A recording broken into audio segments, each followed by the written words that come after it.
We're bad and mean, the Green Machine. We hit them hard, so they see green.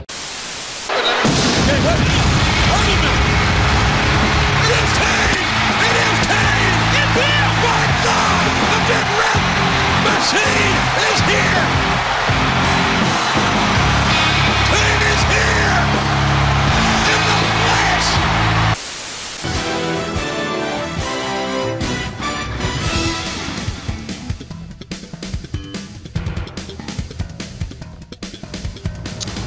Good evening, ladies and gentlemen, boys and girls. BJ on Game Day, NRL Supercoach back again for another week. As always, you're joined by Bogan and myself.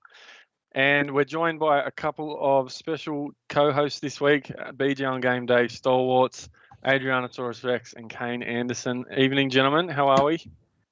Good, mate. And yourself? Yeah, good, bud. Good, bud. Round 24 in review, round 25 in preview. 1 week to go. How did we go last week, boys? Ados, how are you, mate? How'd you go? Yeah, I'm good, mate. Yeah, good.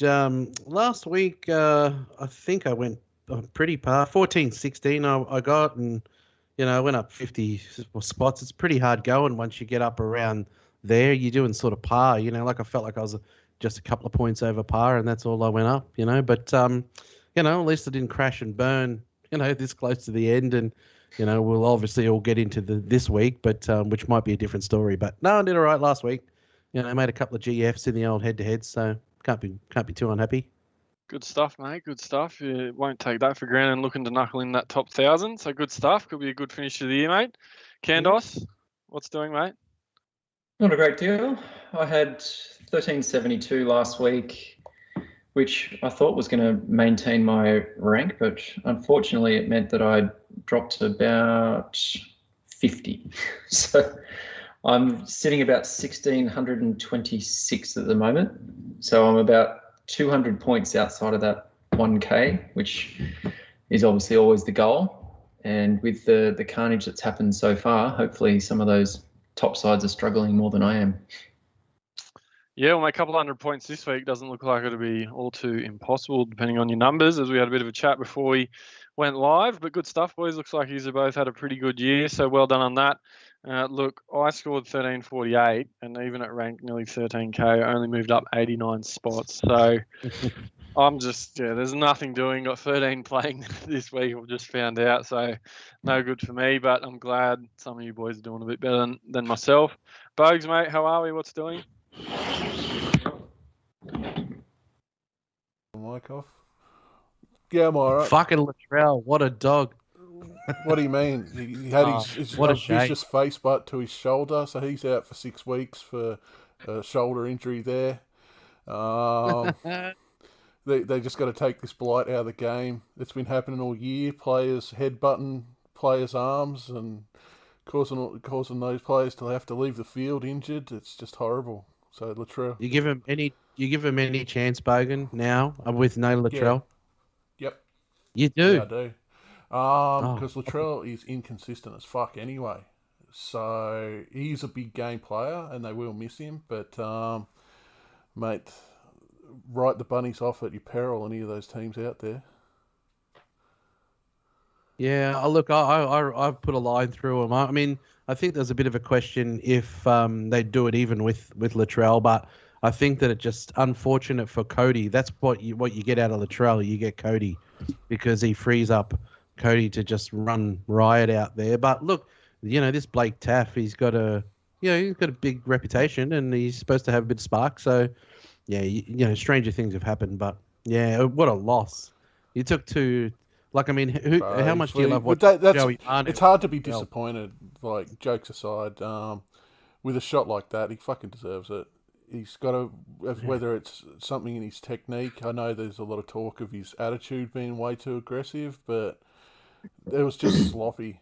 And I mean, you got to most weeks suspended this year by any player is Latrell Mitchell, a fullback. Wow. It's insane. Like more than Jack Hetherington, more than Victor, more than Ravalawa. Yeah, more than Ravalawa.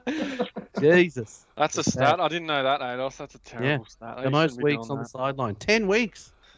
There you go. I mean, I think he's matured a little bit off the field, but on the field, he's still got a big growing up to do. It was vintage Latrell, what we saw on the weekend, unfortunately. So, anyway, his team will pay, and it's another year that, wasted for them. He was looking pretty good, bit of form coming into finals, and now it's all for nothing, really. So, hopefully, he can figure that out because he's a pleasure to watch when he's fully primed playing good footy. But just some of that silly stuff. He did it earlier in the year with the kick on no-foul and stuff like that. He's just got to get rid of it. And I don't. And he skated. I don't want to stand up for the Roosters too much, but I think some of the treatment they're getting from the NRL administration and shit like that, with some of the fines handed down, it's pretty rough. I don't think they deserve that. I think they reacted perfectly reasonable considering the situation, and the NRL should have just let that slide, but instead they've copped a whole bunch of fines and shit, which I don't think they give a rat's ass. I think they're glad. I think that Robbo's glad what he said after the match, and I don't think any of the players regret, sticking up for him. I mean, I think they probably should keep him under control on the sideline, just quietly from a venue point of view. But I don't think the Roosters give a rat's ass. They don't care. Uncle Nick will sort that out. In terms of Robbo making those comments, I don't think the fine should have necessarily been that big, because the NRL actually agreed with his comments because they sacked those referees. So in terms of what he was saying, you probably have to still fine him because he did say it. But it doesn't mean it has to be that big. Just make it a token fine to show people that you are standing up for the referees in that side of things, and then do your own referee analysis later on. The 40,000 is ridiculous. Yeah. Oh, you lose two great players for the rest of the year, really. I mean, because they're great to watch. Manu's had a great year too, just quietly. So I know. Unfortunate. Just probably should mention for everyone watching, Josh King was or will be joining us later. He said he'd be calling us back later. Just as he called in, he had a bit of a emergency pop up, and that lovely visage of the King there, it was the last thing we saw of him before he hung up on us. So hopefully he will join us later on in the show. Lasting memory. Shout out to everyone in the chat. Good evening, boys and girls. Clemmy, Shieldsy, JP, Troy, everyone, as always, welcome. Hope you all Thanks got for your joining beers us. and your bourbons for the yes. grand final. This is we'll probably do a smaller show, probably a NRL grand final team list Tuesday or something, Breno, just to wrap up the season. But this is the last main show of the season, and then we're taking a break. Yep, sounds good, mate. Sounds good. And on that, we do have with our special co-hosts who, we'd love to have them join us whenever they like. It is a big special occasion and a big week in the BJ stable. We've got the Invitational Grand Final, and these two boys, Kando and Ados, will be shaping up. So it's worked out quite well. Looking forward to when we get there, boys. But any quick words you want to say on the matchup before we get started? Or do you want to say kick off, or you want to say stay before quiet, we get to the leagues? I'll let Ado go because he's struggling more than me. Yeah, the numbers are going to hurt. The numbers for me are looking a bit skinny, and I'd have to say that Kando'd be the favourite. I mean, look, Turbo's been named, so makes sense to go in with Turbo as your captain, I guess. But I mean, look, I specialise in head-to-heads. This is what I play usually every year, so I can get a little bit kooky, and I'll make it interesting. You got any trades left, Ados? I don't want to say. Ooh, all right, all will be revealed. All will be revealed. Say that going in as the favourite doesn't always work out your way. You can ask Hampton how he came from nowhere to knock me off in draft last year. True. Yeah, well, like Wayno in the old draft, he only just made it in, and I was like top of the pops the whole year.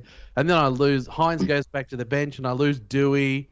And he came and rolled me in the final. So, The cruel mistress, the old draft at times as well. Supercoach in general, but especially draft. It can be very cruel. But team lists were havoc, guys. We'll get there eventually. But plenty of outs, as we sort of touched on. This happened last year. But teams in absolute, pandemonium at the moment because of what's happened. So if you've managed to dodge any of that, you're looking quite good. Like we're saying, if sort of 15, 16, 17, if you got 17, you're flying this week. But, a lot of people with all these restings are absolutely hemorrhaged by it. So we'll see what's doing when we get there. But yeah, looking forward to the show. Thanks for joining us, boys. And yeah, let's get into it, I think. Yeah, let's go. You did it. You So to did kick it. us off, You fucking we- did it. You can stay in the fucking competition for one more year, Breno. You fucking knocked the Titans out. we did it for you, Bogues. I know you were saying, just come on, we've got a final series up in Queensland. Let's make sure there's no Queensland teams. And it was Newey that got the job done. In the end, it was quite a good contest. As you can see there from the scoreline, Newcastle getting up 15-14, courtesy of a Mitchell Pearce field goal. That's what the $1 million salary is all about for MP right there, kicking that field goal at the end. Look, KP was a fair bit better, boys. He was a bit more involved. He was a bit more sniffing around, looking for the ball. He crossed for a try. I think he also set one up, if I'm not mistaken, without looking at the stat line. But a bit more promising for anyone that did still own him. And up against Brisbane this week, he has been named again, which is also a big plus there for any KP owners amidst all the havoc that we've had. But Don't lock that in, though. There's still the potential for him to be rested, apparently. okay, well, there you go. Buyer beware. But he definitely was, probably our best player out there on Thursday evening, so that was good. On the other side of the park, I can barely see that. I'm assuming, was it Deefy that top scored, or was it someone else? 85 for Feeder. Yeah, Deefy top scored. Obviously coming off the bench, and again, it wasn't until sort of 30 minutes in, boys, that he finally got on. But I think with one of his pretty early touches, he managed to cross the line for a pie, and he sort of tends to cause absolute mayhem for us whenever he plays us. So good little bounce back there for Deefy. But yeah, it's a bit of a funny one for next year. I don't know exactly what he's priced at the moment, but maybe it just means he's a little bit cheaper to start next year. On Deefy, boys, based on what you've seen for the last few weeks, do you think you would see yourself starting with him for 2022? Possibly, I reckon, because these last few rounds he's had a few lower scores that might have bumped his average down that little bit. It'll depend on basically whether the NRL go and change the rules all over again. Yeah, I mean, look. Here's a question for you: if they start at the same price, would you rather start next year if you had to choose between one or the other, David Fifita or Josh Curran? Yeah, well, I guess it's just the minutes with Fifita as well now. Like if he's only going to play 50 minutes, like I don't know what's going on there. But Yeah. if Deefy's playing 80, I'd be going him. But I can see Curran's the workhorse, so they're very different players. But he still has the attacking stats in him. But it's a good question, Ados. Yeah, look, DFF's 530k with an 81 break even. So I guess provided he doesn't blow up this week, he could be very cheap to start the year. But yeah, it'll be an interesting one. Others across the park pretty good. Philip Sammy 75. Mitchell Pearce is a 71. Frizzell was quite good as well without any major attacking stats. Tino as well. So some good scores, and I also thought both for more, however they're saying it now, looked really good. He looked like Fifita at times when he ran the ball. So he's had a pretty good run the last few weeks. Been getting a line breaker game sort of thing, and just getting those couple of tackle busts and bumping his scores up that little bit. Yeah, so I don't know how many people would have had him or whatever, but he's looking really good out there. And yeah, young Campbell, he was also quite solid. Looking forward to how he goes next year, boys, as well, just on the side there. But that was it for Thursday night. Yeah. Moving on to the first game on the Friday, and it was Ados, your boys, getting home over the Warriors in the end. I thought the Warriors were going to take it, but your boys look really good by the end of this one. Thoughts?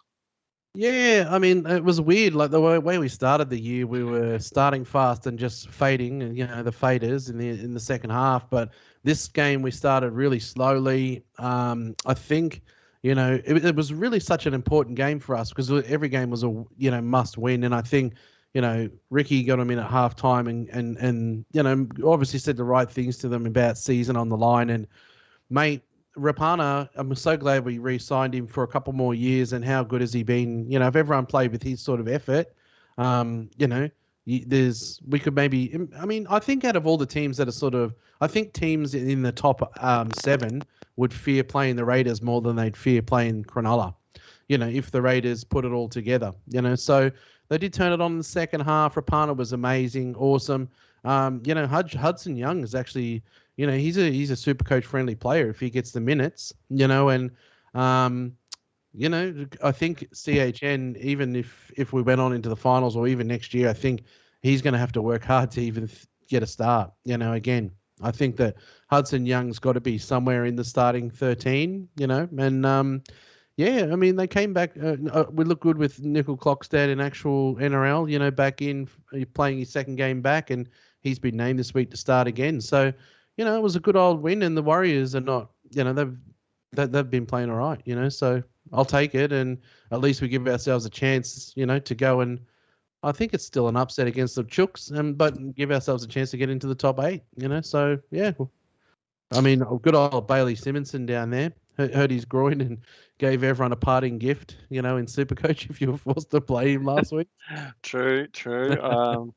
That was a bit of a stinger, but I think the inclusion of CNK at the back there's like a bit, you know, underestimated Ados. I think he's just such a great little fullback, and he's an energy effort guy. I know, you know, this isn't solely down to that, but I think he just makes such a difference. Yeah, I mean, to you guys as well.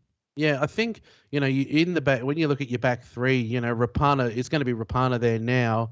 You got CNK, Rapana, and you get your early runs out of Tomoko and stuff. They're good little runners. They're tough, you know, and you know they've got a bit of punch to them. So, look, I'm glad the Raiders made. I know that they with old mate Skipper there. You know, I think they've probably held him back this year just to give ourselves a better chance. And I'm sure he'll probably come in at some stage next year. But look, I like the back five for the Raiders more now and in this game than I've liked all year, you know. So, yeah, it was a win, and we're still in it, you know.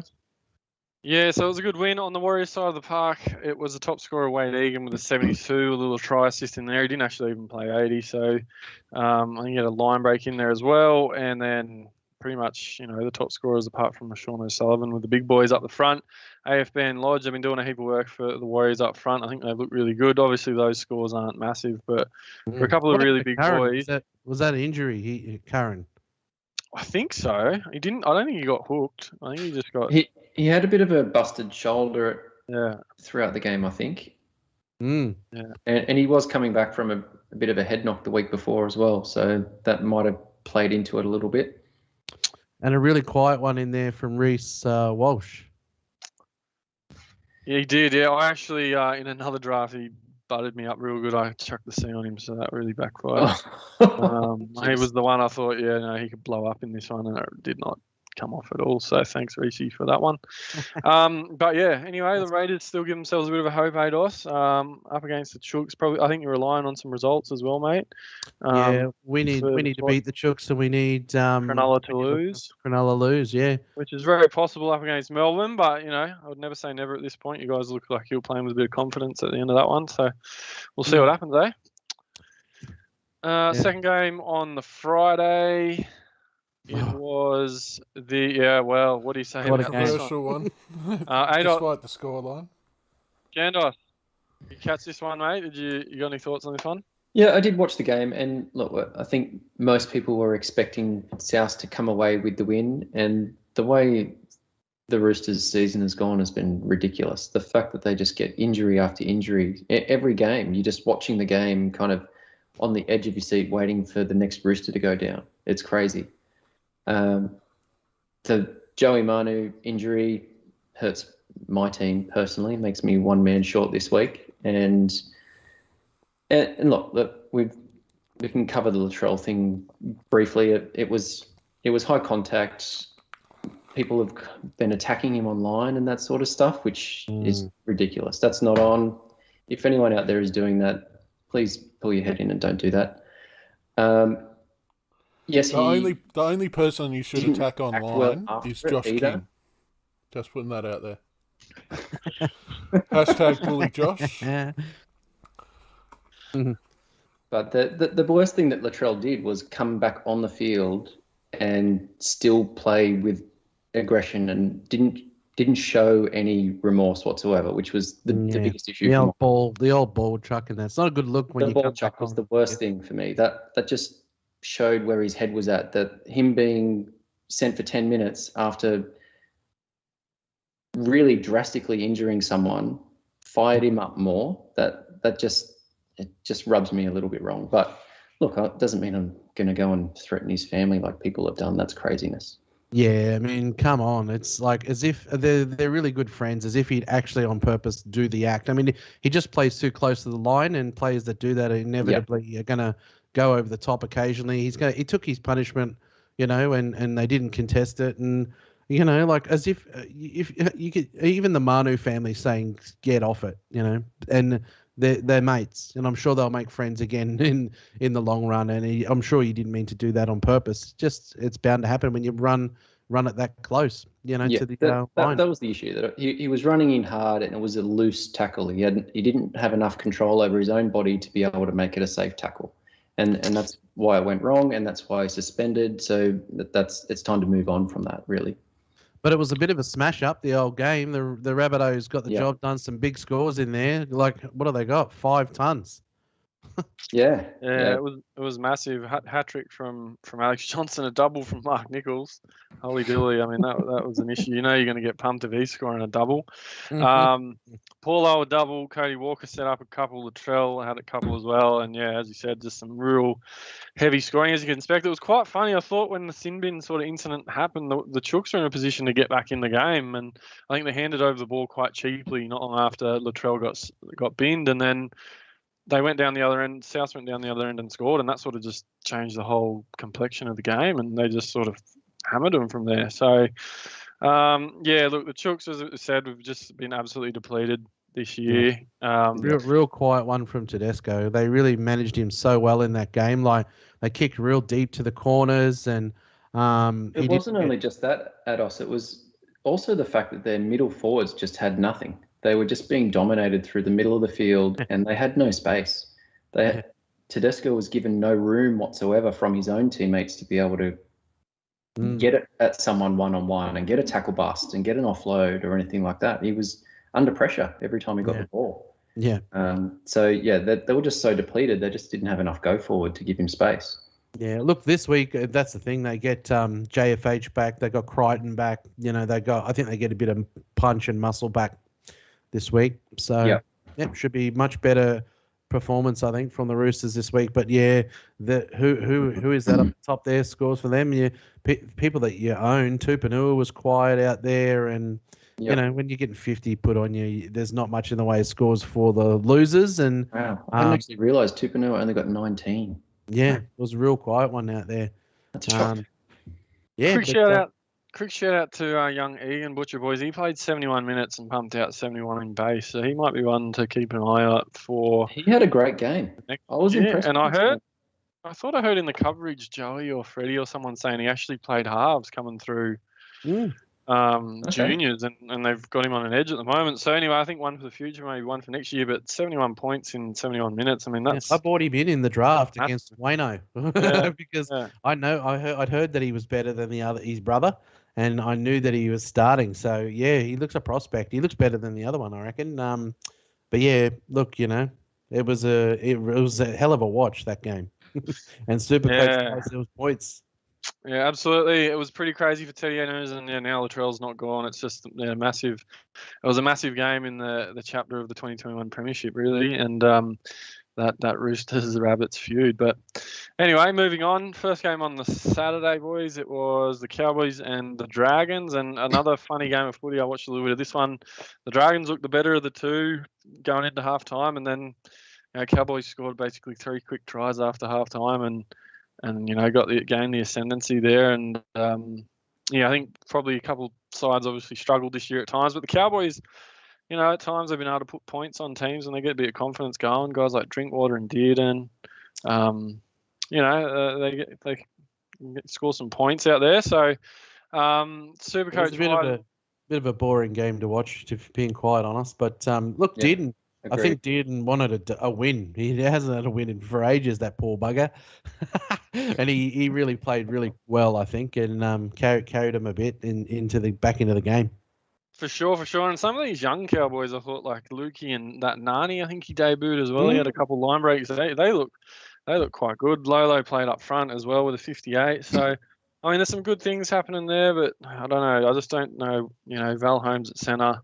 I don't know if that's really where he should be, but they obviously don't want him on the wing, and I don't know if they'll persist with Hammer at fullback. But yeah, the classic wise guys probably wouldn't be having too many from either of these sides.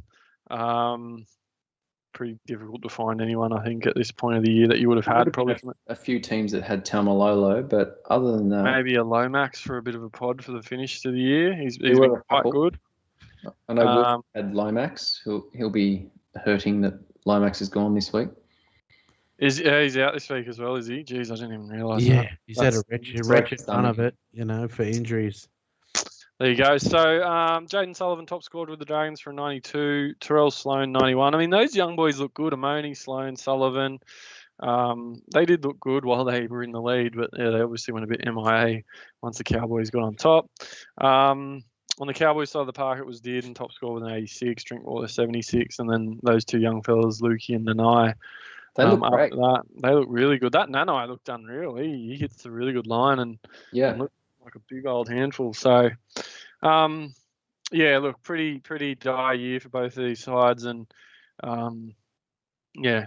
Like, I mean, probably, who's going to say it was a worse year? Like the Cowboys, I don't think anyone was expecting too much. We all thought they'd have a rough old year, but the Dragons were in the top 8 when that barbecue happened, and they've just gone off a fucking cliff. They start the year ADOS, didn't they win? At the start of the year, they beat Para and everyone says they're like the round 10 premiers, mate. They always start fast, but look, they just derailed their season, so they've gone down in a heap of flames, and I'm in a bet, that I've mentioned on my potty for $100 that the Dragons finish lower than the Tigers, and all I need this week is Tigers to beat the old Bulldogs, which they may not do because Bulldogs are a bit stoic. But, yeah, but these two teams here, they're going to be saying this was a terrible season. Yeah, look, it's a bit of a nothing fixture at this point of the year for the boys. I think just a good opportunity for some of these young blokes to play a bit of footy, which was exactly what it was, I think, and Corey Norman show how useless he actually is. Second game on the Saturday, boys, it was the Sharks taking on the Broncos, and it was an important game for Cronulla to win, and they did win in the end. And Brisbane sort of gave them a bit of curry there. It looked like they might have been looking like they were going to roll them at one point. Supercoach wise, Braden Trindle top score with an 80 for the Sharks, Katoa 79, Ramian 78, Will Kennedy 67. So I think Trindle and Kennedy in particular, and they've been quite good the last few weeks. I think we mentioned them as more sort of draft pickups, but they've been scoring some pretty decent points, and I think Kennedy looks great. Really consistent. He's had a really good back end of the year. I think he's averaging mid 70s. In the back end of the year, just a tackle breaker. And I think he's had a pretty good year for Cronulla. Yeah, and he's a real busy centre. He gets in and doesn't mind a run, and then you add those tackle busts on top. ADOS, absolutely. Again, top scoring for Brisbane this week, Anthony Milford with a 93, boys. Where's this been for the last 3 or 4 years since 20? Was he on that score at the end of the game? Nah, he's updated big time. He updated big time. I was going to say, was he on 60 odd?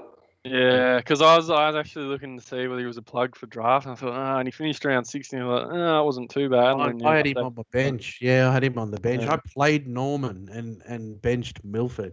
Oh, wow. Hey, what an idiot. Tough Dragons against the Cows, you never knew. And then to be fair, they could both pull out a 10. Yeah, that's right. Yeah. That's dicey shit, that. Tessie as well at the back, quite good with a double 85, and Albert Kelly as well seems to have sort of secured something there for him in the halves as well. But, Haas was quite good again. A line break, boys. He's just such a beast, old Payne Haas. It'll be interesting to see. I don't know, there's a bit of speculation around his contract and I don't know exactly what's going on there, but imagine if Brisbane couldn't keep hold of old Payne Haas. I don't think contract stuff really bothers him that much. He's just in beast mode at the moment. He's killing it. Yeah. I'm sure they'll get it worked out. He's a completely different player to the player that started the season. He was not breaking tackles. He was not busting the line. He was not offloading. He started the season as a bit of a plotter. And then since Origin, He's just come out in beast mode. He's been smashing It's people. like as soon as they got rid of Lodge, he just said, it's mine. And they're going to make a new point score in Supercoach for 20-meter runs because he does so many of them. Yeah. Like he just runs 20 meters. He's got to be the future for him as well, like a future captain. I know he's still a young pup, but just the way he plays and the job he does for him, they just got to give it to him because he's a leader with what he does on the field. The big touted Piakora there, he came on for what a debut. Went straight off. Yeah, he's got one for the ages, hasn't he? I was so stoked with that because it just meant that he's going to stay a cheapie for next year. Yeah, he will be. Yeah, careless shot from the young fella. Hopefully he learns from that. There was so many raps on him. I was really looking forward to watching him play. We didn't get to see too much of him after that. But anyway, boys, not much to write home about in that one either, really. Not really. Like I said, you guys like Ramians, and he's probably one of the main ones. Next one. I'm happy with my Teague Wilton 42. And a Teague Wilton 42 for the Candos. Off the Take bench. Palakai's minutes. Get out. Boy. And what about this game of the round, boys? It was Benny's mate. Eels getting up over the 19-win streak Storm. What thoughts on this one, boys? I'm sure Benny's going to get active in the chat now. Benny will be up and about. I mean, look, I tell you what, everyone was, putting a line through the Eels, and you're on 360 tonight. They're talking about, that they had a bit of an honesty session. The players, they, did it themselves, and I think that we've always known that the Eels can get up, but it's just. And I think that they always, in the recent years, you see them get up often against the Melbourne Storm, and I think they can get themselves up for that game. But I just find it so bizarre that they're resting so many players this week because in my view, they've had one good game in 7 games. So I just think when you start getting momentum with a super win like that, maybe I understand Gutho and Moses because they got injury concerns, but everyone else would be fronting up if I were the coach. But look, it was a huge win, and if you look through their Supercoach scores, they really spread it out and worked well as a team. I think if you're Penrith and you're Souths or you're, the Manly, I think over the last 3 weeks, even in the Raiders game, I think a lot of teams are working out how to play Melbourne. I really do, especially with, with the way they've lost a bit of punch with, isn't that weird to say that with Paps at the back? They're very different players. With Paps, he's more an up the middle, up the ruck, looking for the offloads and, which he's not backing up play after play, where Hines is more of a ball player who's going to get the ball wider. So he's going to be the guy that links up with the centers and the wingers and puts them in space on the outside. So it's 2 very different styles. And I think it worked. Both of them can work in the team, but in order for Pappenhausen to work, he's got to have the confidence. And I thought he looked better last week, but the Melbourne Storm have looked shitter with Paps at the back than they did with Hines, so. Yeah, I agree. And I'd be really interested this week to see too. I know the last time Hines filled in the halves, it was at halfback, which he was a bit plain at, I think, having to play the organizer type role. But I think at 6 this week, I think Hines is going to light it up. And I think him and Hughes play well together, and I think he's going to sweep down those, to the left and get some ball out to the outside men. So, look, the Storm looked like they this was coming, don't you reckon? I didn't see this result coming, but they haven't been looking. They haven't been playing great for the last month, probably. The last month they've been a little bit quiet. They're not quite linked up. You can see that their backline players have been a little bit clunky. People are getting in each other's way a little bit.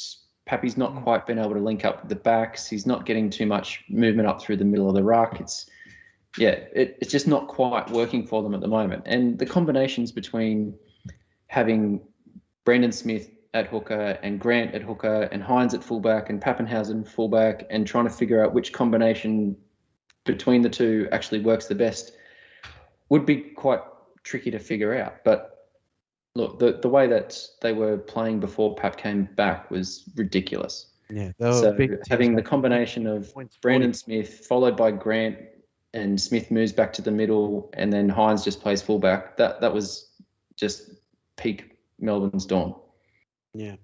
Look, the Eels got up for this game. Obviously Brad Arthur played Papali'i. He got some more minutes this week, I think, and the forwards were outstanding. I thought Paulo had a good game as well, and it was a really good watch. Nathan Brown was great as well. Like they really got up for the contest, and they were physical. And it was a good win by Para. I think it reignites their season.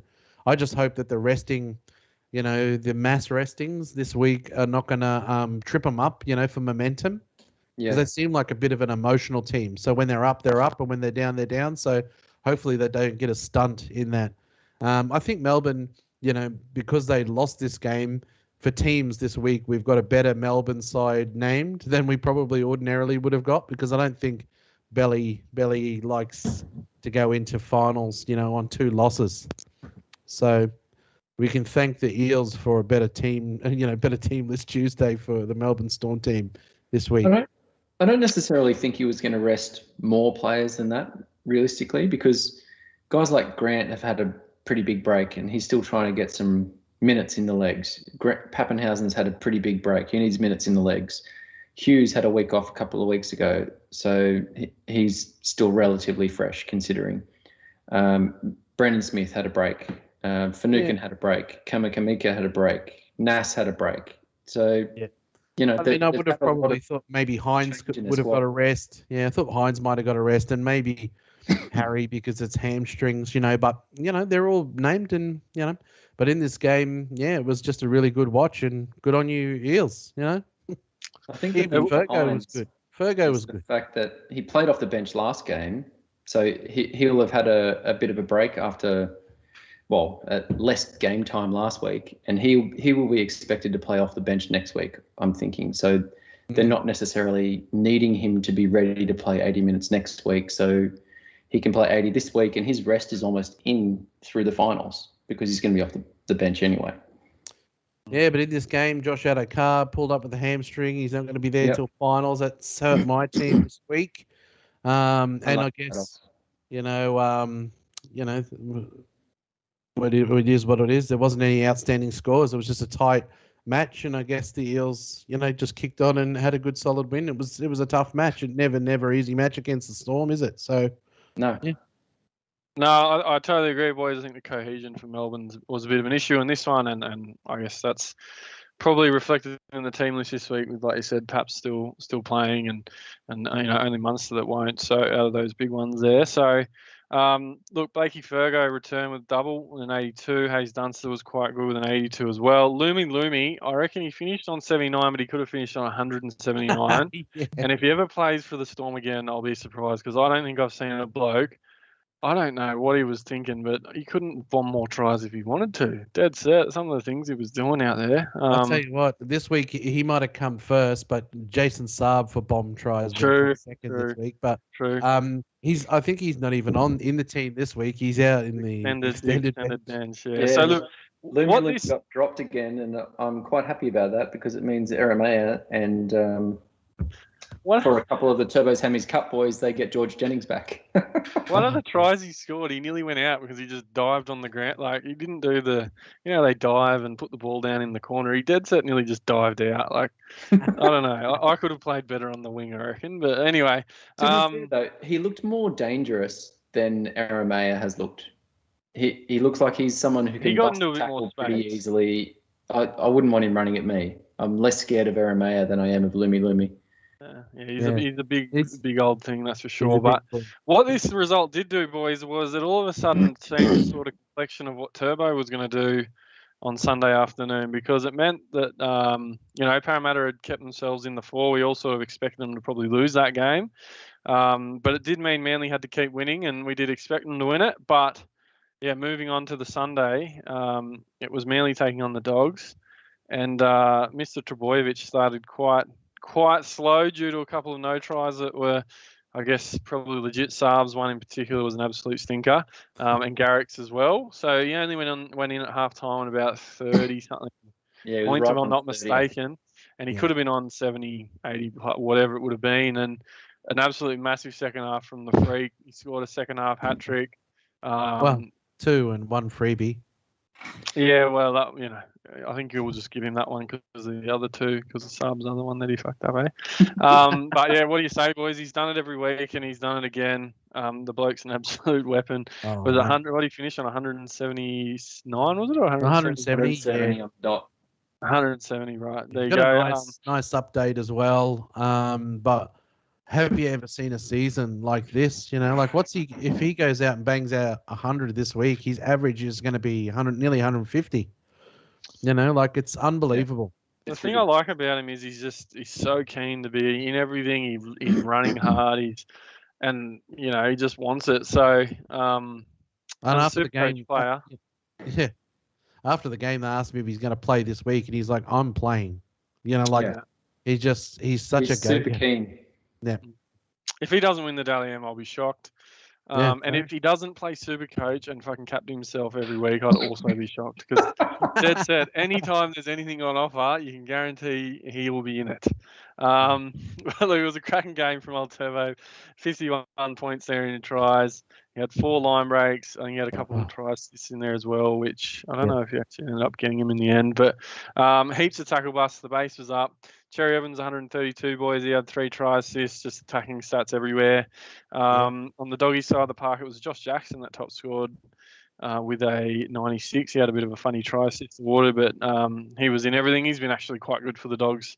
To be honest, had him in a couple of drafts. He's been really good. Sort of gone under the radar, I think, old Joshy Jackson this year.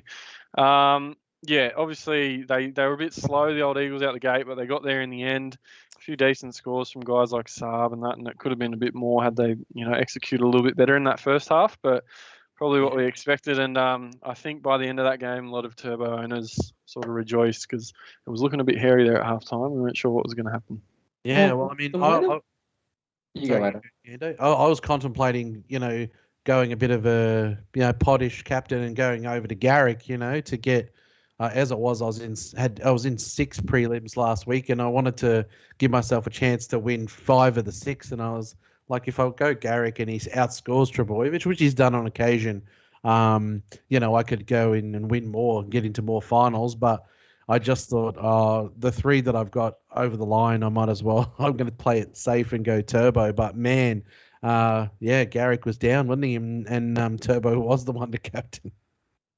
Yeah, it would have been a rough week to do the old switcheroo. I mean, there's plenty of merit in it, obviously, just given the way Garrick's been scoring. But yeah, it didn't pay off, unfortunately.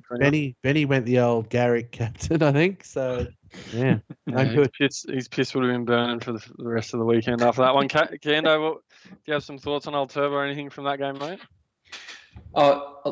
Look, I've had games where I've looped someone when Turbo was still to come, and it's cost me points and all that sort of. So there was no doubt at all that I was going to be putting the captain on Turbo. When he was on 30 at halftime, it still didn't even really bother me that much because we all know what he can do in a half of football. And the fact that they were actually down at halftime actually made me happy because it meant that he was probably going to play 80 minutes. So if they were up by 20 at halftime and then put another 2 tries on in the first 10 minutes, then he's probably coming off with 25 minutes to go. Yeah. So, I mean, Turbo has really he has made the loop figure change. Like if you build he's your captain every week, and you're willing to loop a 150, nothing below it. Sometimes 160. Like I you looped ask people and they won't loop it. 75 points. Yeah. That's crazy. I don't think you can. If you've got Turbo, it's like almost like if they don't score 200, you can't loop. Yeah. It's crazy. It's crazy. And I don't know what the plans are for next year, boys. And I don't know if you have any intel on this about they're doing some changes for next year. And I don't know if they'll reduce some scoring categories or what might be planned, or if anyone even knows at this stage. But realistically, this year anything is on the cards. Any change could happen. They've just said that there's going to be major changes to the game, the most changes since its inception in the beginning. So it could be that we've got positional changes. It could be that we've got price changes, like in terms of what you have to score, like your break-even calculations might be changed. It might be positional stuff where we break down middles and edges, or we just go front row, second row, and lock as all separate positions. We could have centres and wingers separate. Anything is on the cards at the moment. One thing I would love to see is price changes from round one. So if a rookie plays first game, change that price. So I think they do the same in NRL fantasy. But that sounds good. I didn't realise that was actually what they were looking at. So I think that'd be a good change. As an overview, I mean, making a change where price changes go from round one and head-to-heads go from round one is real easy. I think that's an easy one too. Yeah, and scoring-wise, I think that you can think from a higher view that they're going to probably make the scoring. It's kind of like the difference on the ladder between Melbourne, the top 4 teams and the bottom 4 in the 8. Like the disparity between the top and the bottom is just too huge. Like the way that the game is now, it's killed front row and, even second row to an extent, like apart from a couple of players who have a ceiling, like Hooker's been hard, but there's only a couple of players that are probably, they're not, when you got 170 players, like Turbo, it's become a game of ceilings, so they'll have to do something to try to bring some of the other positions back into the game, I'd imagine. Well, like I said before, that depends on whether they change the rules again. If they cut the rules back a little bit, like they should, I might add, and make the 6 agains only for ruck infringements, and if it's a 6 again inside your own 20 metres, then it's still just a penalty. You don't get 6 agains inside your own 20 and those sort of things. So it actually gets back to what the game used to be like a little bit more. Yeah. And that could be the balancing act already. We could get that balance from that. Yeah, maybe. That they did say that they're definitely going to change is that there's going to be some sort of link to HIAs and 18th man and some sort of way that you can counter that. Whether that means that you're going to, in your 25-man squad, you get to name an 18th man in case one of your players gets a HIA and is ruled out or something like that. I'm not sure. But there's definitely something coming into play to do with HIA involvement. So imagine if like just to wait and see. Your player who gets a HIA is on 100 and then your 18th man comes on and gets 15. Or maybe you can nominate. Who knows? Whichever you like, yeah. Anyway, it'll be really interesting. I think, the game needs a spruce up, and I'm sure they'll do it because, I'm excited for it. Yeah, I am too. I think, last year was really easy. This year was really bloody hard, if we're being honest, I think. And, 100%. I think we're good for some changes. I think next year people are going to have a lot of fun. Even if we've played the same sort of game and the game is a bit outdated for the kind of the NRL that we watch now. But I think if they spruce it back up and get it to work with today's game, it'll be really fun next year. I look forward to it. The other thing to think about there is the fact that I have heard somewhere that we're going to be having the 3 Origin games all on Wednesday nights again. So we're likely to have the 3 bye rounds back for next season. The other thing that we don't know, Candos, is what Peter V'landys and his mates will be doing at bloody whatever time they come up with some of these rule changes in the morning when they're sitting around doing whatever they're doing, because that bloke's an absolute lunatic. We're going to see it this week as well with the what is it? The 7 tackle sets if you kick the ball out for one. That was Wayne Pearce and it got shut down. Was it Pearce? It was so dumb. Excuse me. So crazy. I thought it was another PVL special. Apologies. No, that PVL. was Wayne Pearce. He just threw that out from nowhere. It wasn't something that had been necessarily discussed through the boards or anything like that. It was just something that he thought was a good idea and put it out to the media, and he got so slammed that they immediately shut it down and stopped that idea. I think he's resigning now too as well, finishing up his tenure. Oh, so it's so surprising that a grade of the game would ever suggest something like that, Anyway. Someone he also mentioned that as well.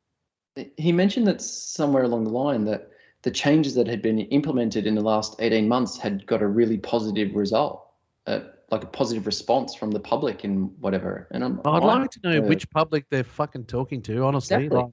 I haven't heard really anyone talking about how the game is so much better now. Yeah, I mean, I tell you, that's just say that it's worse. It's just PR, mate. That's what they do. They go, "Oh, look, we've polled the public, and we get a resounding result." It's like, oh, really? Well, can we see some of that data? Can we see, actually? There was a poll.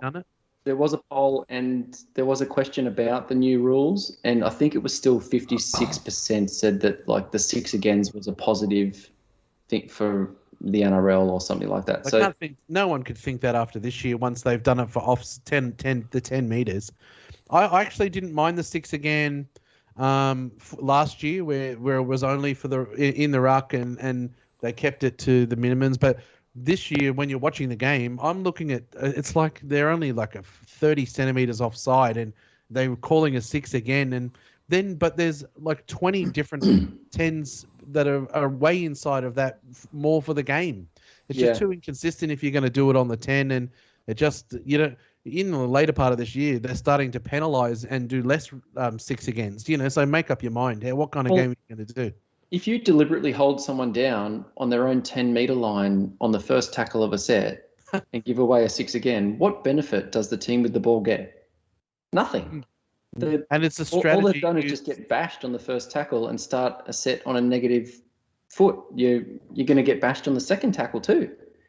Yeah. So you're not going anywhere. So it should just be a penalty. Anything inside the 20 is just a penalty for me. Well, Peter V'landys, that's the thing he doesn't realise is you can implement all these things, but all of us NRL fans know that coaches will bastardise any rule that you bring in, and they'll find a way around it. They're doing it now with crushes and head highs. They've coached the players to stay down and to manipulate the game to their advantage, and they're doing it. Whitehead and what's his name? They were absolutely atrocious in that game. Atrocious. And coaches they'll bring in all the rules you want, V'landys, but you make this like wonky, weird game. Like all this laying down that's going on is crazy. I don't think I've ever seen Sivo take a run.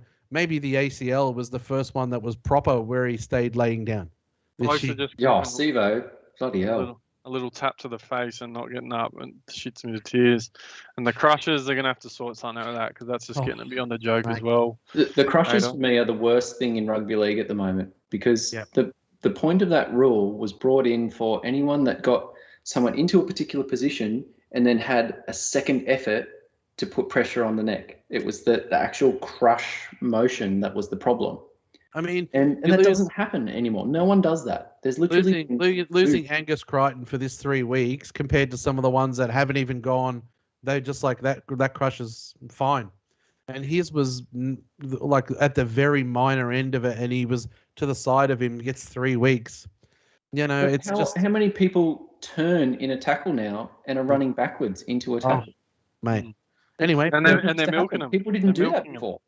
It's another thing now because it gets them a penalty almost every time. Yeah. All right, but in this game, yeah. Look, anyway, Tommy Turbo boys will probably start next year over 1.2 million and best part of 10% of the cap or whatever we'll have. Who knows what? But you got to have him, haven't you? You've got to have him. Trying to start your year with no Turbo. Well, the thing is, you've got to pay premium for your captain option. If you're going to get someone like that in, it's because you're going to captain them. It just means you may not be able to go Turbo and Cleary next year. You may not. Well, and they might need to start running no Turbo draft leagues because you're going to absolutely ruin drafts. If you got Turbo, you win. Yeah. You get Turbo, that's going to be the guy you get. Cleary, you might have a chance, but otherwise you're fucked. Anyway, moving on, boys, and it was the last game of the round. It was the Panthers getting over the Tigers in the end, and it was. I don't know. I didn't catch a heap of this game, boys. Did you catch it? Yeah, I caught it.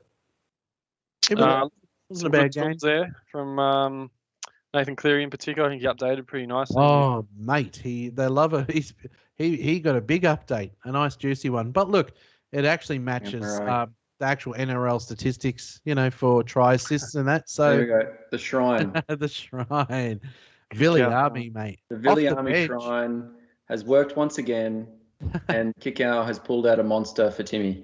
Mate, I tell you what, there was a point in that game when all I saw was terrified Tigers outside backs because Viliami Kikau and TPJ were running beside each other on the same side of the field. And I mean, can you imagine trying to defend that? Yeah, no, he's one of the best young sort of back rowers coming through. He's devastating, but he's such a roller coaster. Billy doesn't play the 80 minutes anymore or anything like that. So it's a big pick by the Billy Army, but quite a fitting one. That's probably going to be one of the big pods to get him over the line. Shout out to Moody, mate. Not only that, he also had Stefano and played Stefano as his starting prop. Yeah, I mean, but if I kept Utica Mano, I would have. I'd be playing him every week for the last 100%. since Origin. He's playing outstanding. amazing. Yeah, he's The almost front been row is such a he's been dead shit cheapy forward of position. the year. Him and Curran probably because he was like a little slow burn that turned into a weapon. You know, like as soon He as he came reminds back me of from Origin. Haas. I'm looking forward to him sort of developing in the next couple of years. You'll have a handful there, Queensland, for a few years. Yeah, Those 2 two years big from now, players. we're going to have Haas and Stefano pairing up in the front row and just bashing people. But just quietly, how good is Brian To'o coming back? Oh, World record time, 5 weeks after ankle surgery, I know. runs I over sold him 200 last meters. week. oh, that's sick. Mate, what an Tell me. absolute bloody beast. What's in the water at Penrith, though? Dead set. I think he's come back a couple of weeks earlier than probably expected. But Oh, yeah, he's a machine. I think he had one disallowed as well. But at 94, he's just. I reckon for this season, it was the only good thing I did was start with big Brian To'o. But the Y was pretty good as well, boys. Looking at this, a bit more involved. Lucy bagged the pie and set one up as well. Tankma was good. Crazy the difference old Nathan Cleary makes to that side, doesn't he? He's so important to their side. I thought, is there some speculation? You know, he has been named this week, old Cleary. There was some speculation he might not play Okay. potentially. I'll address that one quickly. There was a report briefly that Cleary, Burton, and To'o were going to be rested, which was apparently put up by the Panthers webpage. And that was about 10 minutes before team lists were announced. And then team lists were announced and they weren't dropped from the side. And then that page was deleted. It was cleared off. So whether anyone that owns any of those three, just beware that You should be might shitting be the yourself. result in the end, that those three are going to get rested, but they were named. I'd love that. I mean, quietly. it probably doesn't matter because everyone's fucked anyway with the numbers this week, but they play reasonably early. So, I mean, if you do have a trade so it does matter for me if they're all out. That's great. Well, yeah, I mean, yeah, it's great for me if they're out. But look, Cleary is a red hot chance at the Dally M. Surely him and Turbo are close. And look, Ivan, he said he likes the minor premiership, so it'd be interesting. I mean, I think that's the thing. Like we've all written down numbers that we think we're going to have for this week, but like there could be these. You've got these extended benches with names on there that could come in, and like I've got Lenu, for instance, and I know he's recovered from his ankle. I'd love if he just came in and bung out a 40 off the bench, or something would be good. The realistic situation is that with the team that Parramatta has named, they don't even need him. Panthers can easily just go, you know what, with the reserve grade side that we're playing on the weekend, you and you can have a rest. Nathan, you're going to play. Make sure it's a good first half because you're only playing half a game or something like that. Yeah, go get your points in half. The other thing, boys, with this is, funnily enough, Melbourne play before Penrith, so they're going to know whether they can win the minor premiership or not. If Melbourne were to lose a Cronulla, they'll know. If Melbourne beat Cronulla, then they can't. But they're also playing on the same night, so they'll have to name their squad, their team, at halftime of the first Storm game. I think the more likely is that if Cleary's going to play, he'll go off before halftime, and they'll put Tyrone May in at 6. And I don't think it'll be before halftime. I think probably the earliest will be about 55 to 60 minutes. Yeah, but in this game, it was closer. The side they're playing, they could score 200 in that time. Yeah, probably. Look, they both get up for this game, obviously because of Ivan and his busts and all, and blowing kisses. But the Tigers obviously lack a little bit of polish and a bit of quality. But they hung in, and I think that the two games that we thought were going to be an absolute smash up, which was the Bulldogs and Manly, and then this one. Everyone was saying that Turbo easily breaks the record and Cleary won't be far behind him. And I think it was a bit of a different story because these two lower teams, they turned up and they defensively, they at least pitched in and gave it a red hot go. To be fair, Turbo got 170. Yeah, he got 170. It's not a shit score. And he had a couple. He had a couple ones that he probably got some points for that dropped. But Yeah. and Cleary only got 100, so. Yeah, and he finished the game at 70 something. But yeah, look, yeah, I mean, how shit are you, Cleary? He's got playing with one shoulder and he get 100. But yeah, look, it was a pretty. I mean, look, I think that the Bulldogs and the Tigers put up a fight, and this week you would have thought that these games would have been a shit watch, but they weren't. They were pretty interesting games. Yeah, you're right. They were. Yeah, for sure. And that was round 24, boys. So. Big finish on the Sunday. Obviously, there's those guys, but that was round 24. Round 25, Bogan, if he hasn't fallen asleep. We start off with the Raiders taking on the Chooks in a pretty important game, as we said, Ados. Your boys need to win this one to give themselves, a hope for the final. What do you think of the team list this week? Yeah, I like the team. I like Chance at the back. Even though Rapana's been fantastic, I think he can still do a lot from the wing, and he's a great winger. I think the decision to go with Matt Frawley, even though it's not a quality much up from Sam Williams, I think that his short kicking game for repeat sets is probably better. I think the Whiten's probably warming up a little bit. So, yeah, I like it. I've really liked Joe Tuppeny.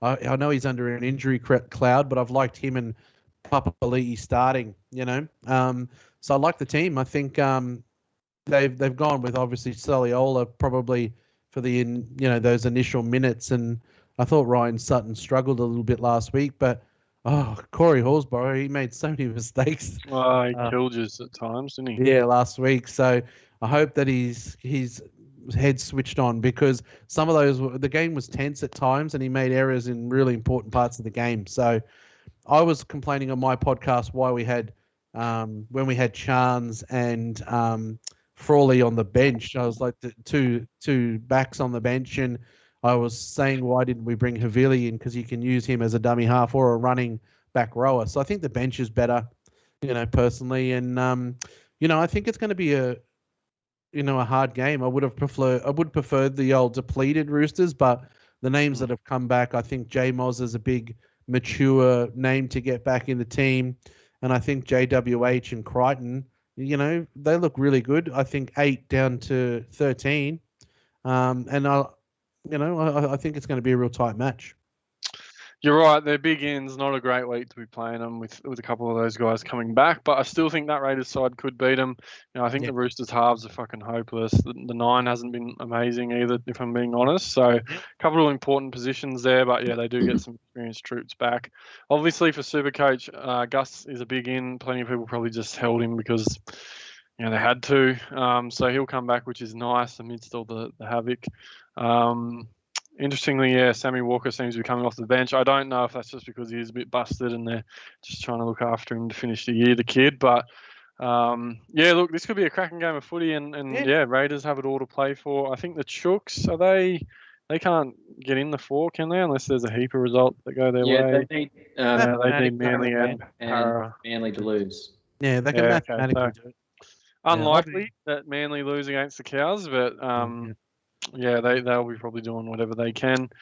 And they obviously Manly to lose against the Cows. That's a pretty bad day. That's a stinker, especially for a top 4 spot. So exactly. They won't want to play Newcastle either. So I'm sure they'll be trying to win and hope Para lose. No one wants to play Newcastle for around one of the. I'm sorry for laughing at that, Hank.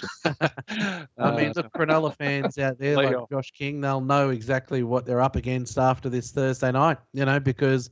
The equation will be simple, you either win and you're in, or Yeah, well, it's quite funny with already got it. The timing of the games, isn't it, in relation to that? Because if Canberra lose, Cronulla are in. So then we move on to the Friday. The first game on the Friday will be Cronulla taking on the Storm. We touched on it a little bit before. There's a few outs for the Storm there. Quite an outs list, realistically, if you have a look at it. Munster, Welsh, Kafusi, the Bromwich boys, Addo Carr, Remius Smith, and Eisenhuth. I mean, the best part of half of a regular starting team, but you wouldn't, necessarily tell straight away from looking at them. I suppose that the back row is a bit weaker, for sure, but... Bro, that just looks like a normal NRL team. Yeah, absolutely. It was crazy, but some of the most important guys, and as we touched on before, in terms of that cohesion, I think importantly they've got Pap in there. Harry Grant's going to come off the bench, but I think they're just going to firm up that role between Brendan and Harry through finals, because I think that's probably their best one. That seems to be working the best. And Nico's obviously there. Touched on that, and Jerome will play as well. But as you said, I think obviously what happens in the game prior to this will have. Probably have a big impact on this one. I'm not sure what to expect out of Cronulla. I have no idea who to tip in half of these fucking games either, boys. I mean, I'd be tipping Melbourne just with. I'd be tipping Melbourne. Yeah, Grant, Pappenhausen, Hines, Hughes. And Cheese. I just see him getting over the top. Enough there. Yeah, I mean, I think enough there. They've obviously the Sharks have starting Moylan and put old Metcalf down to the bench. But Moylan has had a few pretty good games this year. I will give him credit for a few games, but he does tend to go missing a little bit at times. But in terms of the Storm and in Supercoach terms, for someone like myself who owns Eremea and Hines, I think Hines playing that left 5/8 role and him being more of a ball player than Munster. Munster's a bit more of a runner, where Hines likes to pass a little bit more. I feel like Olam and Eremea are going to get a lot more ball this week. Yeah, so I agree. That right edge of the Sharks is going to get peppered a little bit more than it normally would, I feel. Yeah, I agree. And it's a big positive for obviously any Hines owners. It's been that tricky sort of question over the last sort of couple of months. When do you get rid of him? What do you do with him? It's sort of probably worked out fairly okay, really, in terms of how it all played out. But yeah, a great way to finish the year for Hines owners, starting in the 6th there, and I think there's some big points on it. I mean, I honestly think Nico Hines, the way he was playing for that 2-month period there, if he had to play like that throughout a season, he goes close to win a bloody Dally M. So I thought he was talking about him still getting it. Yeah, right. There you go. So look, on the Sharky side of the park, you wouldn't be looking at guys now like people who've got no trades left, but you got your Ramy in there. That's probably about it. But the interesting one this week will be maybe you have a free look at Paps if you got him. But I think no one will be probably looping unless he scores 250, given Turbo's up against the Cows. So. Yeah, and I think, I think you get a big game out of Jerome Hughes too, and he can get a big ton. Definitely. I think you could probably, if you wanted to take a flyer on a VC, those Pappenhausen can go huge, Hines can go huge, and Hughes can. They're viable options for a VC. 100%, and you can bet your bottom dollar after what happened last week, they won't be coming out, not firing this week. Old Billy will be into them this week, I reckon. So. I mean, they'll get huge punch from up the middle out of Cheese, I can't say his name. Can anyone else say it? The big Tui and Nelson. Tui's good. Yeah, they're good. So they're going to to get be some careful. punch. You don't want to do those it three there. Moylan, Ando. Tui Kamika. Is that how you say it? Nailed it. Yes. That's a starting front three at any club. So. Oh, mate, yeah. So it should be a team game. killed for that starting 3. 100%. Yep. Yeah, a good call. I'll tip Storm, boys. Thanks for that. Second game on the Friday will be the Eels and the Panthers, and as we've already touched on, plenty of players out. In particular for that Parasite after they've just been, after the win last week, which I find interesting. Disgusting. We haven't been. They haven't been amazing, to be fair. It just defies logic to me. Brad Arthur, you're not Craig Bellamy. I know it doesn't change your place on the ladder, but Para's been playing like shit until last week. Why are you resting? Dylan Brown?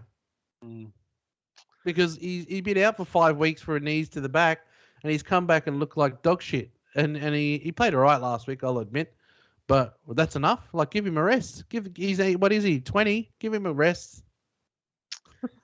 It's just crazy. It's a mockery on that left side there of the screen.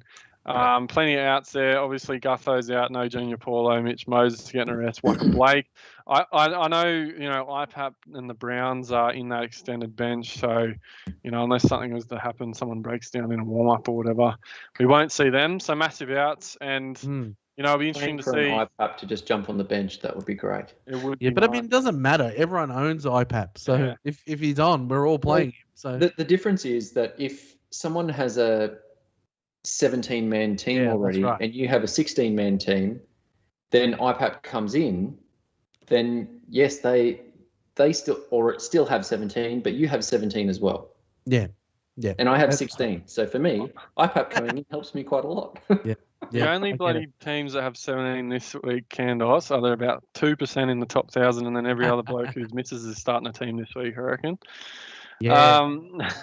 I don't know what the numbers are, but look, we'll see what happens with this Penrith side as well, boys, as we touched on, whether Melbourne win, whether they play this one, and those guys that Candos touched on earlier do end up sitting it out because there's not much to play for, and it'd be, crazy if someone got injured out of this one if it's a dead rubber. If Penrith run out with this team, it's gonna be 80-0, or it's gonna be like amazing. It's gonna be something you wouldn't even realize. You couldn't guess the score, how much it's gonna be. And even if Cleary does run out, he'll probably get spelled at Penrith half are time still or a something. chance for Surely. the premiership, though, aren't they? Not if Melbourne win. Yeah. If Melbourne win, then they're cooked. They'd have to win by 100 and whatever Melbourne win by. So about you 130 could probably. expect. I guess They might. with that They might team, exceed it's probably possible. It probably could be possible based on these team lists. You're right. Far out. So anyway, beware of those team lists, guys. Obviously, just keep an eye on it. Around 7 o'clock or whatever. Once they come out an hour before kickoff. But at this point of the year, you're probably fucked with anything you can do anyway, unless you've got a trade like ADOS may or may not have. We won't let it in. Yeah, well, Keep an eye out on those. We'll see what happens. Very full strength Penrith side there, though. So wait and see what happens. First game on the Saturday will be cracking game of footy. The Broncos taking on the Knights. Again, another game. Not much really riding on this one. Newcastle can't finish any worse than where they are or advance. So whether we see guys like KP and Pearce play, I think for that cohesion we talked about with Melbourne, Newcastle really need that, boys. We've been absolutely fucking shithouse. And it's been really hard to watch even last week. yeah. The week before against the Dogs, as a Newcastle fan, it has been tough going. Do have a couple of outs with Barnett. He will miss the game, and also Jaden Brayley. So that one probably hurts a few people as well. I think one of the highly owned Newcastle players. Highly owned, yeah. Yeah. So that'll hurt a few boys. But yeah, I'm not sure. I expect that KP and MP should play because that just, again, for that cohesion factor, they haven't played a heap of games together and we need them to. But, Ponga looks like he's been playing busted. So I wouldn't be surprised if he does sit, and we'll have to wait and see. Yeah, I mean, Ponga is a bit glass, but I just think you'd be like, well, can you give some of your wage back, mate? Because you've really played half a year and you haven't put in very much. Like you're in the red, go and roll out in 25 and help your team with some cohesion.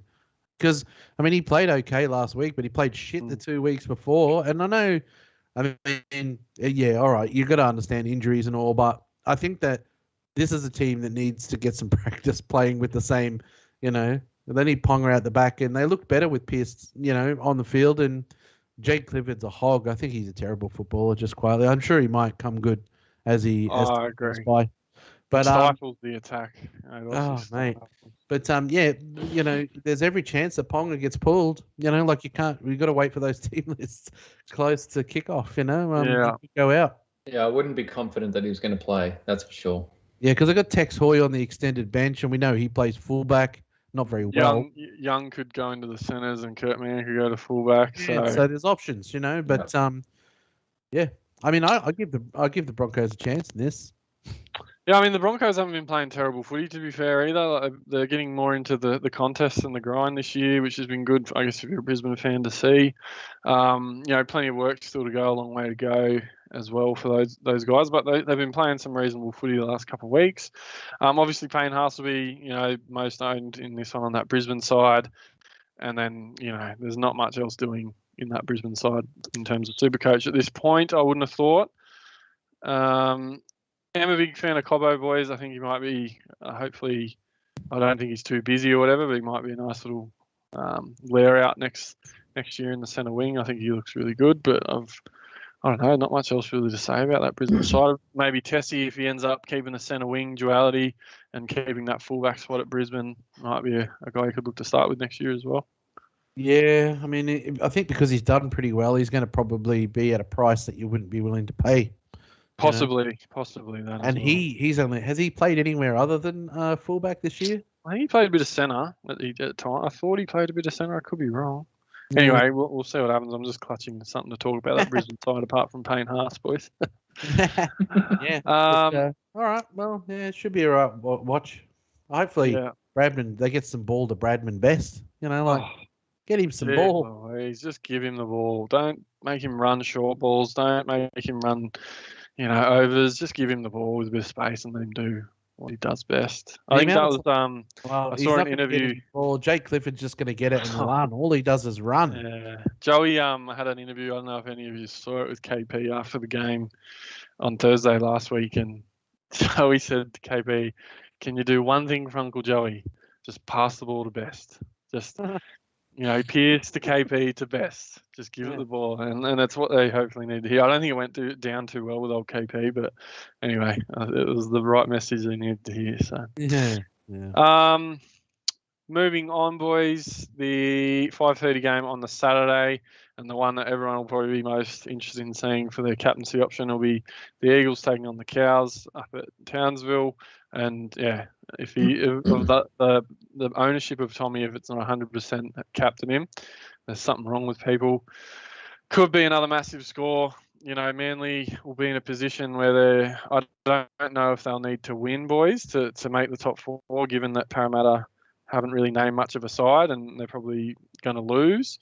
Thoughts on that in terms of what will happen with Tommy? I think he could be a candidate for an early shower if the game is.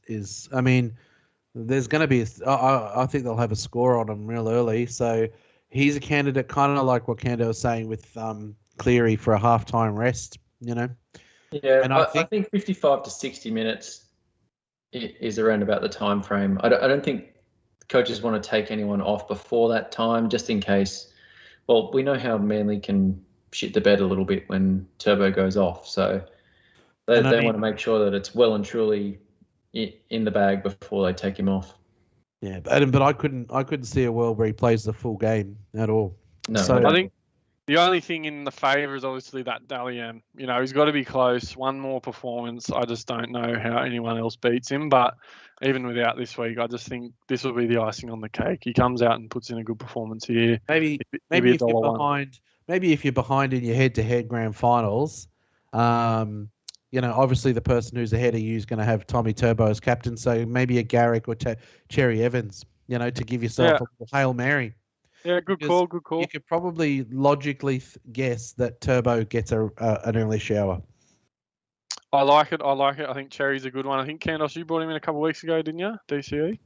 I did. I bought him instead of going. I had the option of kind of going a cheaper back rower and getting Cleary, or getting Curran and DCE. And I went with Curran and DCE. And the last... I've had him for 2 weeks, and DCE scored pretty well for both weeks. So I think he's outscored Cleary for both of them as well. So I'm kind of in front on that regard. In terms of the cheaper back rower, the guy I was looking at was Olakau'atu, who scored 2 80s in a row, and Curran hasn't matched that. So I've kind of balanced myself out on either way, really. Yeah, and look, there's just so many good options in that, Manly side when they're putting 50 on the team, and it's probably going to be another game where that might happen. So, like your Olakau'atus, your Schusters, who I think Schuster looks awesome out there. It just hasn't converted, hasn't translated into points always. He's always like the pass to Turbo before Turbo does whatever it is. Yeah. I watched the game last week and was looking at the stats during the game as well, and it was about 35 minutes into the game before Schuster actually had his first run. Yeah, He I think when passed you've the got ball on every time Yeah. before that one run that he got in before the first half. Yeah. And I think he made 45 tackles 2 weeks ago or something like that. So he's been doing a lot of defense in there. Yeah, and Kieran Foran is actually having a pretty bloody good year if you look at it. I mean, and his ball play is upped. He's really ball playing a lot, and I just think that it's added to their credentials for premiership because they've got Foran, Cherry Evans, Travojevic, even Gerbo and Schuster. They've got a lot of ball play.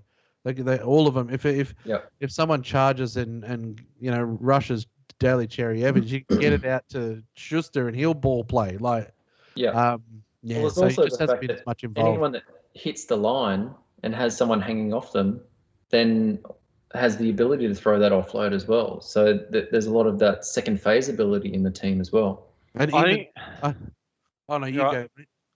I think the other beauty of it is Foran typically has been a little bit busted in the past. We haven't seen it that much this year, but if something does happen, Schuster slides straight in, and he's a natural 5'8". But and they've got those back rows off the bench. But Ados, you right? Yeah, I'll be back in a sec. Oh, righto. Yeah, so I think Schuster looks really good, and to be fair, Kandos, like if you have Turbo running out the back, I know he's a great decoy, but all you need to do is give him the ball, and that was something I noticed on the weekend with DCE, trying to be too cute using Turbo as the option, trying to go short or cut him out. Just give him the ball, just give Turbo the ball. Once he gets in that position out the back, especially out wide where he's 2 in, no one can stop him. It's one of those hard things where you see that the entire defense is focused on exactly where Turbo is. Yeah. And that creates opportunities elsewhere, but still the best attacking opportunity is still to give him the ball. Yeah, 100%. But I'm a big fan of Schuster. I know you are, Kanos. I know you brought him in quite early, like pretty much straight away when he started to get that edge. And I don't know how long they signed Foran for. It was just a 1-year deal, and he's still been playing some good footy. But obviously, once Foran rolls out, that kid's gonna, I'd imagine, roll straight into the 6. And I'm not sure about that. I think he's doing well enough as a back rower, playing like the Wade Graham sort of back row role. I think he's really well suited to that in the NRL level. I think when he can offload when he hits the defence. Yeah, he's quite big too. He's quite big. The times he plays in the halves, a couple of times this year, he gets a little bit too cute with the no looks and 100%. Gets a bit too streaky. But when he plays in the second row, he makes a shit ton of tackles and he sort of passes the ball more in traffic, and even though he still no look passes it. But yeah, I think he's an outstanding back row. I think he looks great in the back row. Oh yeah, wherever it is, I agree, boys. I thought he'll naturally move into a 6 because he is a 6. But if it is on the edge, I think just really keen to watch him evolve. I feel like he'll do like Wade Graham did because he grew up as a 5'8" as well. But I think he's too big. He's big. He's a big body. I think he's more suited to playing that really hands-on back row role where he can actually do a bit of ball play, and then he can run hard and he can break the line when he runs a good line. I like him in the back row personally. I think you can put him in every position, really. You can put him anywhere, and I reckon he is one of those guys. Yeah, I think probably be slow playing out wide in the centres or something though. With him at 6, you wouldn't pigeonhole him. I think it'd be quite good, interesting to see him swing around on both sides, but especially because of that passing game he has. But look, good problem to have for Manly. I wouldn't be surprised if he stays on that edge, as you said, Kandos, but I also wouldn't be surprised if he goes into the 6. But some good things happening at Manly there. Well, they've got an interesting conundrum for next year for the fact that they've got him there. They've got Ola Kawatu, and they've also got Sirinen, who has been a staple for their side for years. I mean, I don't know. I think Sirenen's on the list of people who are off contract. Just from memory. If he wasn't injured at the start of the year, he was pushing Origin. Yeah, but I think they might be cutting him loose because he is a bit injury prone. Yeah, they haven't got much out of him for a while, have they? Yeah. Look, yeah. Should be a smash up. We got X Factor in the chat, geeing us up with a 40-24 of the Cows. I can't see it happening. I think it's going to be 24. Another big score from Tommy, 150 plus, even if he only plays. And it's quite crazy. It probably sounds ludicrous to say something like that, but that's literally, he's just on another level this year. It's just unbelievable. Cowboys side of the park, Lolo's back at lock. You know, whatever. We'll see what happens. I thought he was quite good last week. That didn't last long, did it? No, it didn't. I thought they sort of had something there, but I mean, here's a question for you: Are you going to go anywhere near Taumalolo next year? Because I mean, average wise and price wise, he's probably going to be. You could probably get him as a midi on your bench. You know, but to be honest, he's not a lock anymore. He's a front rower. Yeah, I agree. Yeah. He doesn't have the ball play to be a lock anymore. They need to get an actual lock in play that can play fast and can ball play, and then just let Taumalolo be in the front row and go and bash people. You know, he's out injured again after he came back. You know, and got out injured in this game. He came back. That's why Lolo was in the front row. But yeah, I mean, I think that Helium, you could put that Helium Lukey somewhere in the starting lineup in second row, and you know, dynamic. Yeah, How he is in front of Condon, I don't know. Oh mate. Yeah, agreed. And Mitchell Dunn's got a bit of ball play in him too. You know, like that's he true. could be a good 13. He's a big lump of a lad. You know. I agree, boys. I think the speed of the game sort of left not Lolo behind, but it's just changed that role at lock for sure. I couldn't agree more. But yeah, looking pretty keen to see how Nanai goes in this one up against a better side. Obviously, they're pretty young, still pretty fresh, but some really good passed the eye test last week. So keen to see how he goes around. Just from a footy's perspective this week. Yep. Round us off on the Saturday. It'll be Rabbits and the Dragons. Obviously we touched on this a bit earlier. Mass restings from the Supercoach himself, Wayne Bennett. No Adam Reynolds, Cookie, Gagai, Latrell obviously missing now with the suspension for the rest of the year. Josh will be disappointed that one of their key performers in Liam Knight won't be partaking in this one, and Tom Burgess as well. Yes, At this point, you've also got Jai Arrow, Cam Murray, Alex Johnson, and Cody Walker on the extended bench. So don't expect those guys to play unless some illness runs through the Rabbitohs camp. Plenty of young blokes in this one again on that St. George side again, looking at that combination there with Sloan, Amone, and it looks like maybe they're going to try and tweak young Jaden Sullivan into the 9 boys, trying to fit all those young fellas in. But plenty of young talent on show in this one. Blake Tarfe at the back, and I'm not aware of who Lachlan Ilias is. I have no idea who that is playing at 7. No, never heard of him. Young Marmazoulis at hooker as well. Bogan, one of Bogan's favourites, playing a hooker. So plenty of young talent out there, boys. Should be an interesting game. Who are you tipping? I'm tipping the Rabbitohs still. I mean, still enough there. Yeah, the Dragons. I think they're just too young to be able to do it for 80 minutes. You know, and I mean, Benji's an old head. He'll keep him going out there, and he can still ball play. And I mean, I don't know. Yeah, it's there's no excitement for it. I mean, Kando, you get Famasili back into your team. Luckily, they're on the bench. I'll get a nice 15 to 20 points out of Famasili this week, so I'll take it. You're hoping for an early HIA or something, so someone going down. Yeah, and he goes on and get knocked out. Well, I mean, he may well do. Look, but, I'm not completely convinced that Cody's going to have a rest this week either. Ooh, I think that he's still in the race for that Dally M. I'm not. I don't believe Bennett at any point really, because he's full of crap. Yeah, he loves it. He loves a tricky, but I mean also. Bennett's a man manager. I think he loves them to, and he loves Cody. He loves Cody.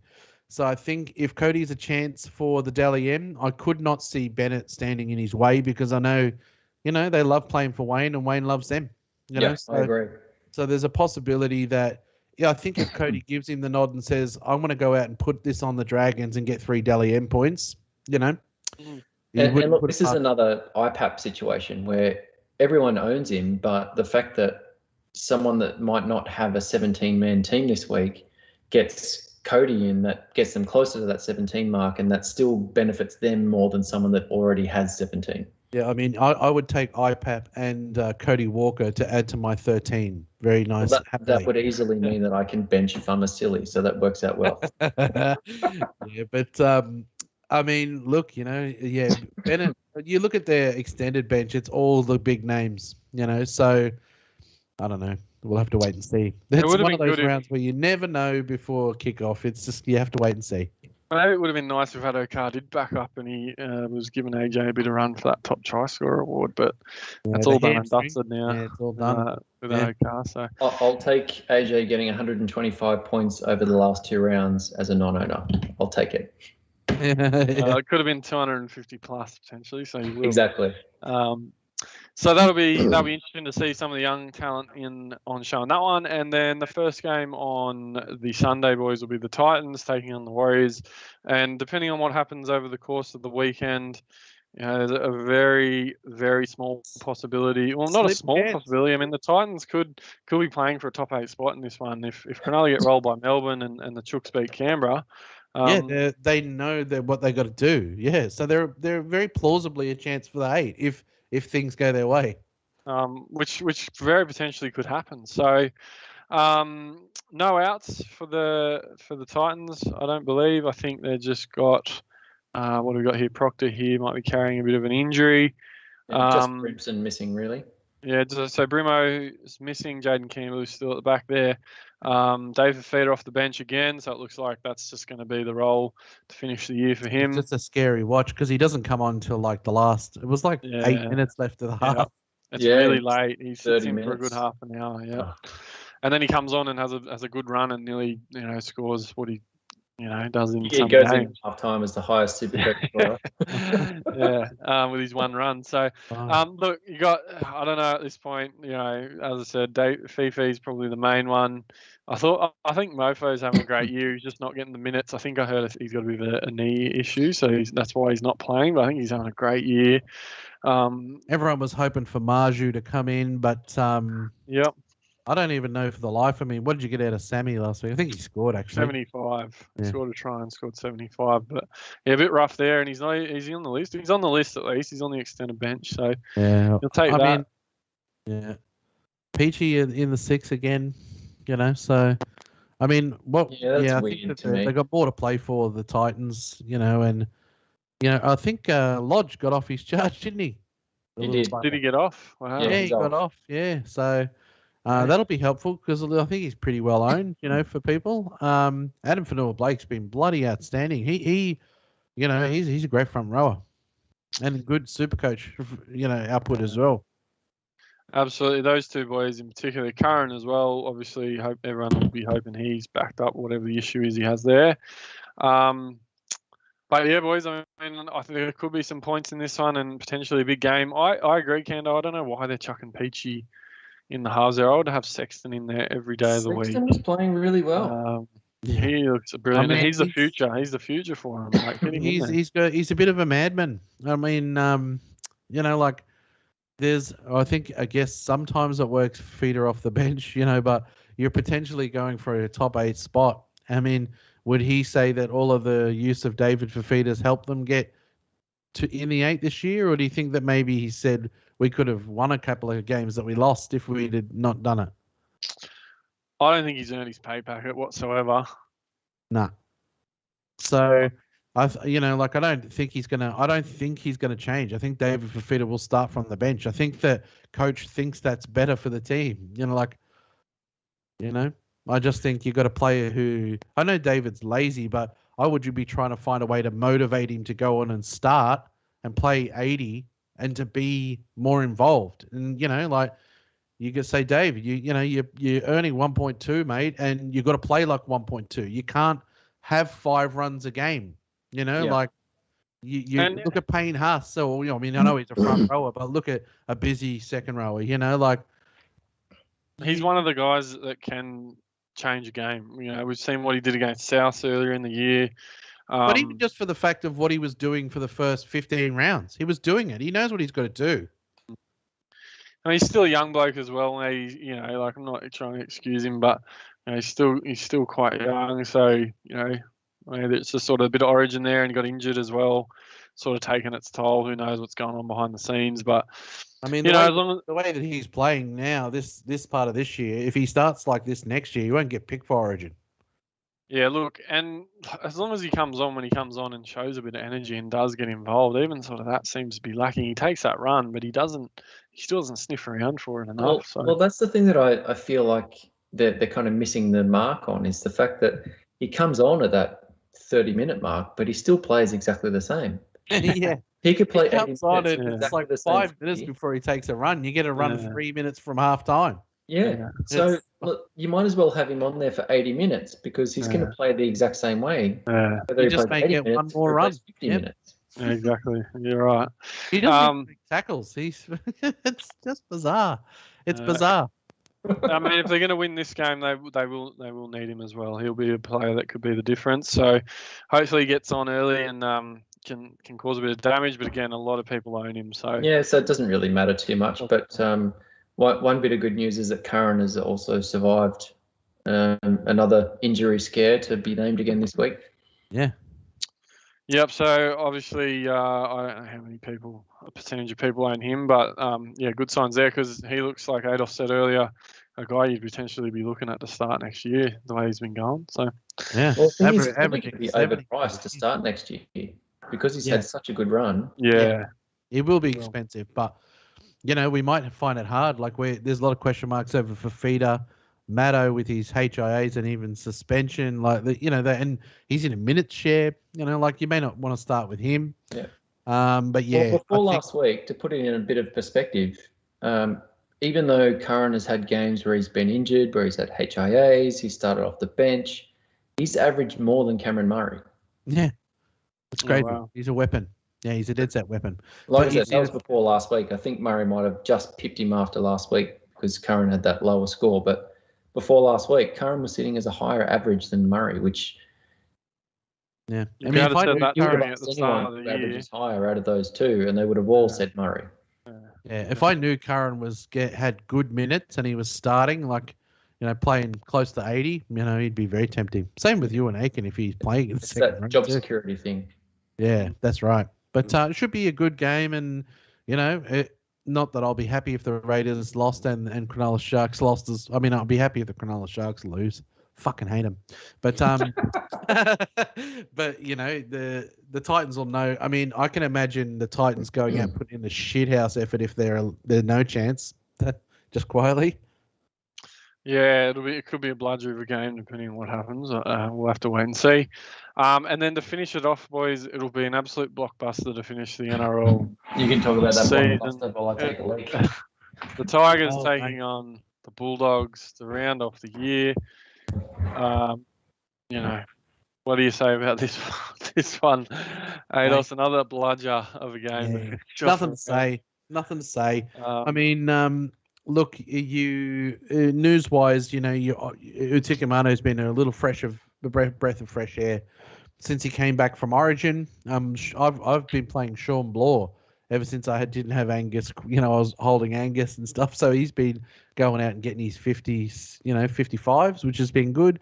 Look, there's not much. I think one of the biggest disappointments of the whole year has been no Faluma. He's been real disappointing. He doesn't seem to even be taking those, the grunt runs like that what To'o does, to get those bust out those meters and the tackle breaks. I don't know. I just don't like. There's nothing to really talk about, is there? No, I think the Tigers had a good run to finish the year. Granted, it was the Tigers, but no, it hasn't really come to fruition. And obviously, Dewey dropped out of the side with injury last week. But yeah, no, I totally agree with your call of the year. Nofo has been such a disappointment. I think it's the first time I've ever owned Nofo, and it just hasn't really gone well at all this year. But yeah, like you said, your Blaws, your Toikamanus, Luciano's, Twile's actually finished the year on a bit of a tear as well. Yeah, he's been really good, and same with Jacko. So apart from that, it'll just be maybe you keep an eye out on some guys for next year, like your Shoops and things like that. But even Jock Madden, see him get a bit of time. But yeah, look, there probably won't be too many players left in sides for classic rugby. You wouldn't have thought. You wouldn't think so, no. No. And that is round 5, and that will do us for the regular season. Yep. That will be the season done and dusted, boys. Exactly. I'm sure I missed nothing important there. No, Well, we were just talking about the options. how disappointing Nofo's been this year. The death and the of Dewey a injury. Yeah. Yeah, it hasn't gone well for the Tigers. It's finished that off. So yeah, Bogan may have fallen I'm still asleep here. Potentially. I don't know if Clicking buttons. he's still here. On Still here.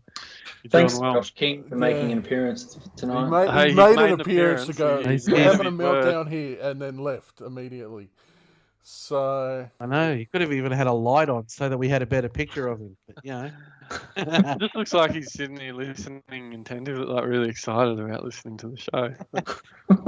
on the old Twitter, you know, Bogan was like, "Oh, he comes on Nado's show, but he won't even come on his own bloody show." And he was great on my show. He was right up for it. Sober. I believe he shows up for someone's show. Yeah. On What do we got? What do we got, Bogues? What's doing? So for the group for the week, it was Jesus. the Bronx. Jeff, he got a 16.04, followed by Burjo's Bulldogs. Madonsky, he got a 15.70. Virgo should be in the chat, actually. 9-inch males. one of the better names, Chris, with a 15.65. There's Burjo. There he The is. Happy Bastards, Fernando, who David. got a 15.58. And Smick Richards, who's one of our top players overall, got a 15.28. Followed closely by Clem, friend of the show, Clem. Which... Oh, I don't think that's good, Oh. is it? It says Harry. Someone stole his name Someone and his stole fucking his name. logo. It's the same logo, isn't it? Forgetting your hopes up, mate. Well, there's I've got a rivalry going with the other two living Tavita Locas in Supercoach, and I think at one point one was giving me a sausage, and I think I'm in front of him now, so I'm the leading living Tavita Loca. I might have to find a new name for next year, you know. Which takes us to the group overall. And it's bottom dollar rookies. Brad. He's sitting in 17th super overall. Followed by Avalon Storm. Jason. He's sitting in 25th. And then Smick Richards in 78th spot overall. So all those fellas looking to, with all the outs this week, looking to have big weeks to catch up. Yeah, you might get into tracksuit there, Brad. If you got a full 17 this week, you might grab a tracksuit. Yeah, for sure. Yeah, and shout out to Damo in 7th in the group there at 457 Yeah, that's bloody awesome. in the chat. Shout out Damos. Yeah, mate. Good year. Oh, Damo has no hooker. 1, 2, 3, 4, 5, 6, 7, 8, 9, 10, 11, 12, 13, 14 men. And Perpetual Motion, that's you, isn't it, JP, in the chat? Yeah, it's JP, yep. Yeah, it's a good year. Top 500. Well inside the top 500. Good, very good. Some good numbers in there for a top 10, I think. The All In. Good stuff. Climmy went down to Red Nose Dearden, so You It go is the down same with a logo. 1462. High scoring game too, stiff Climmy. Yeah. Would've won any of one the of other last ones. year's grand That hurts. finalists, Putting agony of 62 in defeat. I lose. believe Dean was one of last year's grand finalists. He was, He he gets was. to experience it. He gets to actually Yeah. have the agony of defeat. No final. He You went buddy. down to extra reckless. So into the championship league for next year. Red Nose Dearden and extra reckless, and they'll be fighting it out in All In for that premiership. But they're up for the championship next year. Good. And here's the big one, the one that they're all waiting for. Oh, There we go. Kane we Anderson, go. he got up over Mana, so good luck, Mana. I'm sure you'll still be in the Invitational next year. And Bundy, missing out on that elusive final spot, going down by 100 points to living Tavita Loca. Yeah, I feel sorry for Bondi. He's been killing it all year and has just yeah. run out of trades, and the And his injuries have numbers, just absolutely murdered his team. I think one of his fucking. brought He's Cleary in, more and I was worried, but I had enough of a lead on him. But he was more points behind before, Cleary that got the ton. But yeah, unfortunate end to it. And I mean, I got over the top of him by 100, so I'm in the final. I'm not going to do much in the final It's already, because already of making the carnage excuses. and I've got 13 players, mate. Like, I mean, you can cause an upset, I guess, sometimes when you're playing against others, but I'm sure that all 13 nearly of the ones I have, Kando has probably as well. So I'd have to get real kooky. And, I want to get in, I want to get a drumstick keyring and get in the top. I'd like to go finish inside the top 1,000. So I don't know how cute I can get, but I'll give it a go. And Where we'll did see you how drop? we go. Where are you at now, Ados? I'm 1,015th. Oh, and with 13 men, that's going to be a tough. Yeah. But I mean, Yeah. hopefully there's people with worse shit above me, Yeah. hopefully. Yeah, hopefully. So There could be, but 13, that's pretty harsh. But look, for me, like I've got 16 and I'm against you, but realistically, I'm playing Famasili as my 16th man, and I've got Teague Wilton and I've got Yeah. Dean Aramea. yeah, So- I mean, he can get over for pies. I mean, look, I think there'll be a point in the game very quickly where we'll know who's going to win. Just quietly. So, look, we'll check back in and see how we go. But look, I think it's a fitting final, and there was some. Look, even the week before this final was great matchups. Brendan and I against, and on the other side, Mana, who's a great friend of the show, and Kando. So it was a good year. Well, some the whole players- top six at the end there. Yeah. With, Leanne, myself, Benny, Mana, Bundy, and yourself. Yeah. All been BJ fans for quite a while. So, Yeah. it's quite Yeah. fitting for us all to be in the top six. But good luck, Kando. I think you're the favourite. You're the Melbourne Storm, and Well, I think if There I'm we not go. mistaken, Candos, you're going back to back for the invitation, aren't you? who? You won the invitational last year, if I'm not mistaken. I can't even. You were, Because you went were undefeated. You did the whole.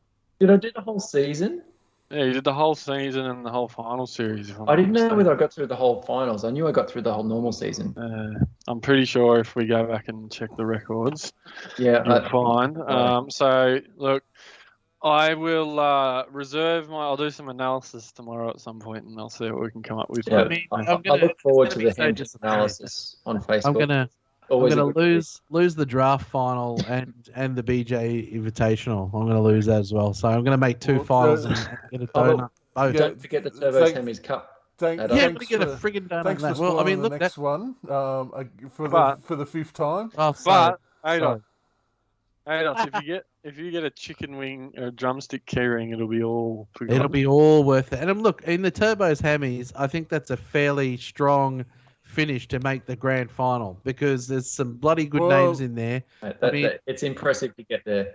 100%.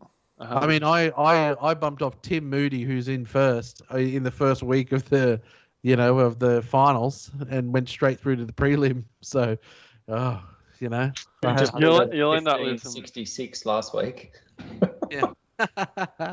yeah. So anyway, we'll see how we go in the turbos. But yeah, Wayno.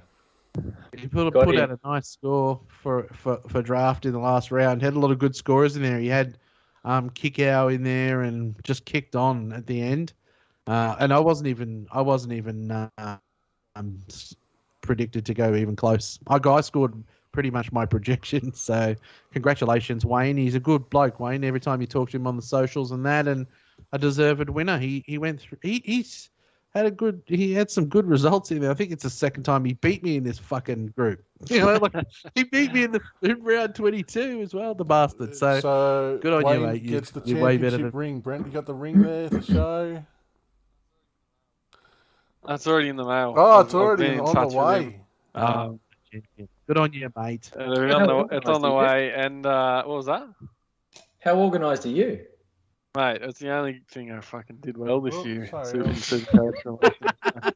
I had to be get something right, didn't I? Look, Oh, well done, Wayne. Obviously, all class from yourself, Ados. It was quite close early, but yeah, those revisions for a few of those guys like Walker and Hudson Young got some junk at the end, and then Villi and Tokamanu hurt you right at the finish off the weekend. But you're a very good loser, mate. You've made a lot of finals, and you've been very successful this year. Even if you lose a lot of them, I would have taken that overcoming fucking 12,000. So. Yeah, well, that's right. You got to be in it to win it. And even That's if it. you're Well in done, it, well done. So, yeah, it's all right. It's all right. But shout out to Wayne. It's all right. You've already Day one won your way well, through to next year's Championship League there, Ados. So you have, boys. You have. Good. We both held our spots, have we, both? Oh, there's always boys. someone that Nice. we can't get a hold of, so it ends up becoming a bit of an invitational wild card as well. So Well, who gets dropped I from this year's don't know, invitational? That's the because question. Three of us Yeah. were fucking us. Who were Well, fucking maybe I'll always drop on, myself and just get Brent to send me his login. If Josh King's in there, drop but him. He should we be want to like- keep everyone, obviously, in the Invitational, but we can't have the Invitational without bloody Crazy Pineapple. She was a host of the show this year. She goes in the All-In, doesn't she? Yeah, She's the in the All-In's All-In. supposed to be a scramble for who watches the first episode. Well, there's always an invite for pineapples in the All-In. Anyway, it was a good league, boys, and good fun again. Do it all again next year. Looking forward to draft night as well. It's always good fun. But thanks for getting So, amongst what's it, happening legends. with the Adrianosaurus on the off season, mate? You going to concentrate on the Big Bash, or are you going to move? I do. I mean, I play Big Bash. I think I got top 30 something last year, so I had a good year in the Big Bash, and it's a very different game to AFL and NRL to be quite honest, because you really get to use your AEs on the bench and see what they're going to do and bring them in, a lot easier. So I've got a few strategies on how to do well on that, and I'll probably just run a potty, some intros about the players I like for this year and that, and I'll do. I mean, I'm doing one with the missus where we discuss Rick and Morty episodes can Oh, as I well. well. Be a guest? She I loves haven't seen that pop up. Oh fuck! You can be a That's guest if actually you one like. I'll have some I can have something to offer on rather than NRL Supercoach. Oh, yeah, beautiful. Well, yeah, we post them to a couple of different things. But it's on my Adrianosaurus page as well, where we discuss Rick and Morty episodes. A lot of the people who know what my missus looks like, they're like, do it as a video. And I'm like, oh, you mother, fuck you. Yes, I must just segueing out of that one.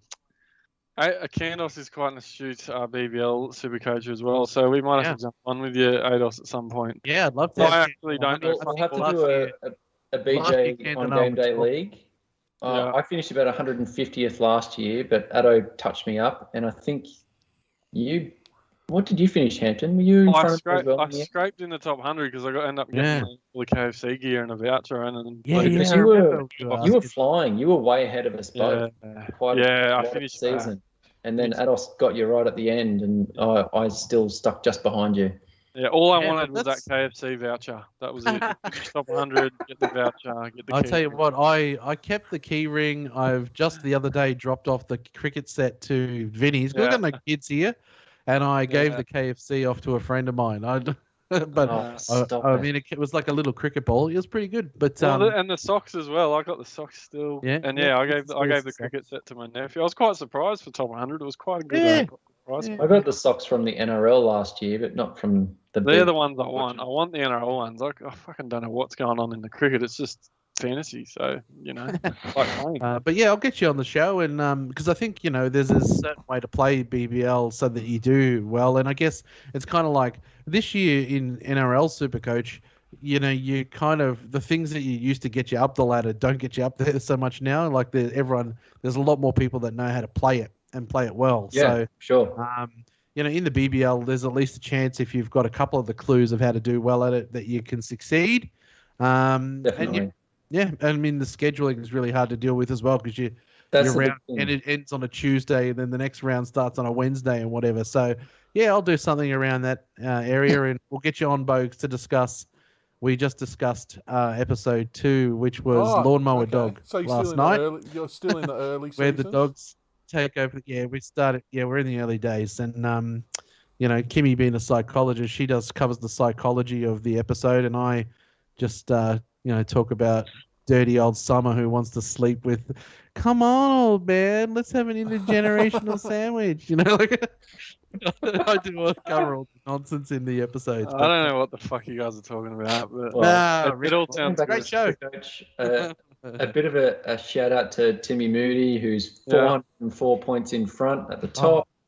Mate. He's sitting pretty. He only has 15 men this week. Not sure what his trade situation is at the moment, but all of the top 10 have limited numbers, so he'll be feeling pretty comfortable at the top there, and hopefully he can win that 50K.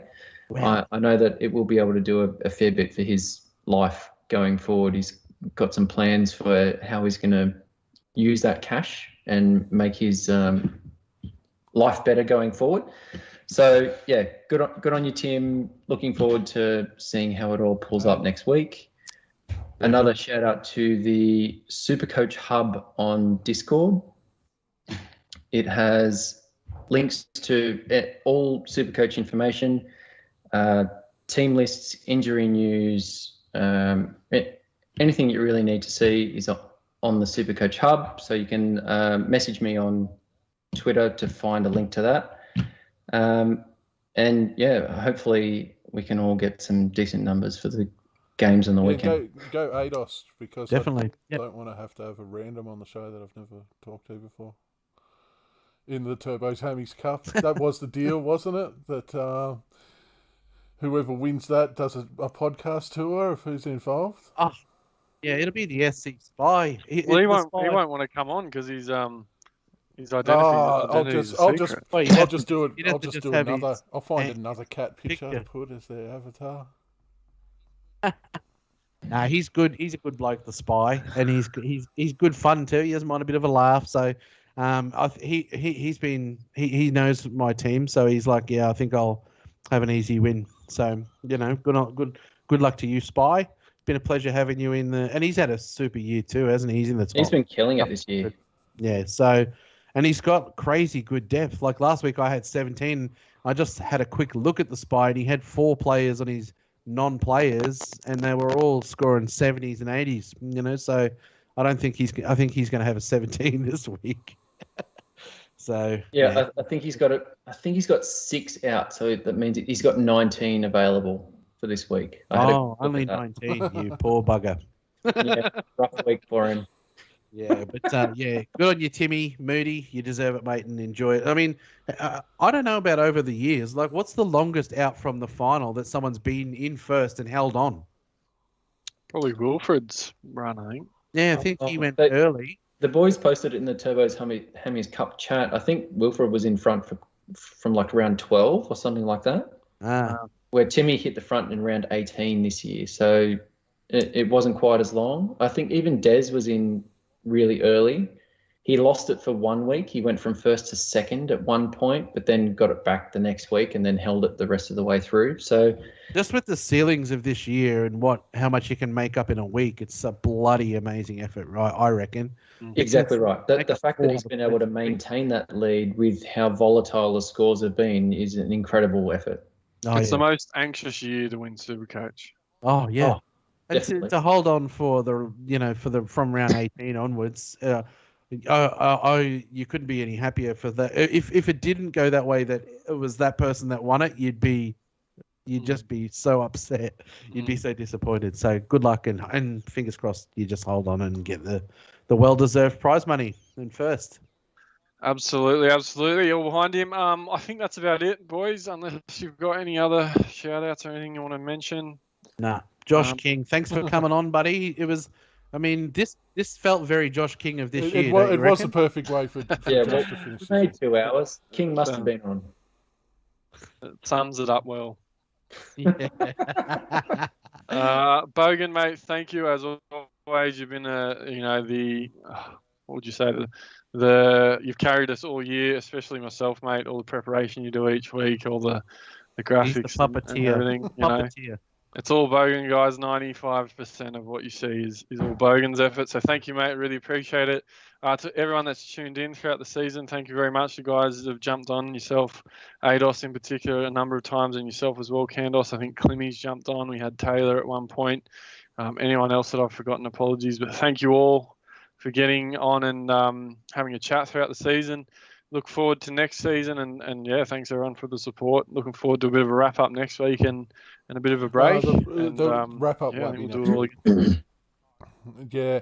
Okay, What we'll there you do go. is So we'll Bogan, do you tell me a what's going on. team list for the NRL Grand Final. So a team list Tuesday, whenever they announce it.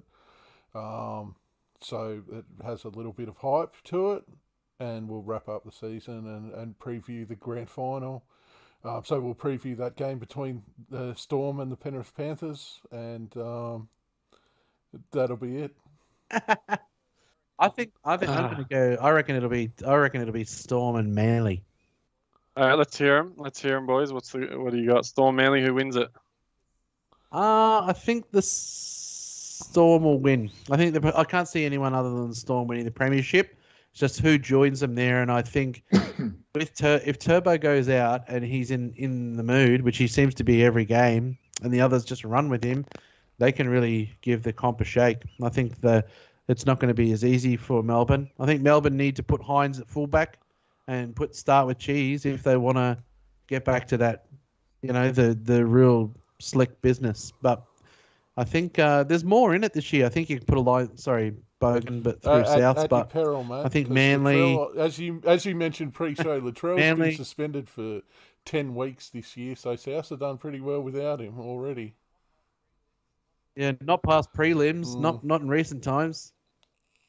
But yes, I think Manly, Penrith, Melbourne, but Melbourne win it. Candos? Yeah, I think it'll be Storm Penrith in the grand final. I think Manly will give it a good challenge coming into that, whoever they play in that grand final qualifier. But yeah, I think both of those teams are too solid that they'll get the job done in the end, and I think Melbourne will get it in the finish. All right, I think I'll just go something different. I'll go Manly, Penrith, and Penrith to win the grand final. I think Melbourne might have shown a little bit of vulnerability at the wrong time of the year, and a couple of teams have shown how to beat them. And I think Manly a couple of weeks ago in particular, even though they lost to them, but we'll see what happens. Bogues, Yeah. you got a tip? No, or is it just I going to be said South? it'll be Storm. Storm. So you did say that. You weren't joking. I mean, imagine if Cleary or Turbo go down. You put a line. Yeah, well, that as well. Well, yeah, you take that into account. If they're out, then it's a completely different story. Just like South, we're ruling South out because Latrell's gone. Yeah, I mean, I think with Melbourne, you could put a lot. If you lost Munster, they'd still win it. But Melbourne have so much I don't think depth. Munster's They've got unbelievable depth. They could lose half their team and still be contenders. Yeah. Did you? I won't No, go off no, the it's subject fine. because It's we've the gone end for of so the long. year. It's the time to do it. I saw a thing the other day. It was the Roosters team that is unavailable. It was like a full 13 or 17 even maybe, but it was by position. It was like a first grade. They would be in the top 6, I reckon. They would have been in the top 6. That injured list would have been in the top 6 for sure.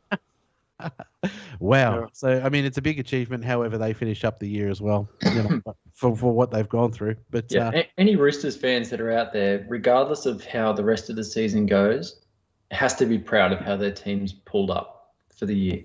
With the injury toll that they've had, all of the key players that have been out and missing, the fact that you've got players that are even playing while they're still injured. Like, we didn't really hear about it until afterwards, but Takiaho was dealing with a hamstring injury for about 4 weeks, and he was playing through it the whole time. So, and if Victor farts, he's suspended for 4 weeks.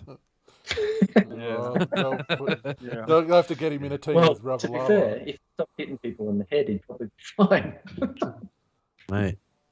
All right, boys. Well, thank you very much, and yeah, everyone that's finishing off the year, if you're charging in, good luck. You're in any grand finals, all the best, and yeah, thanks again, and we'll see you next season. See you guys in the chat. Love you all.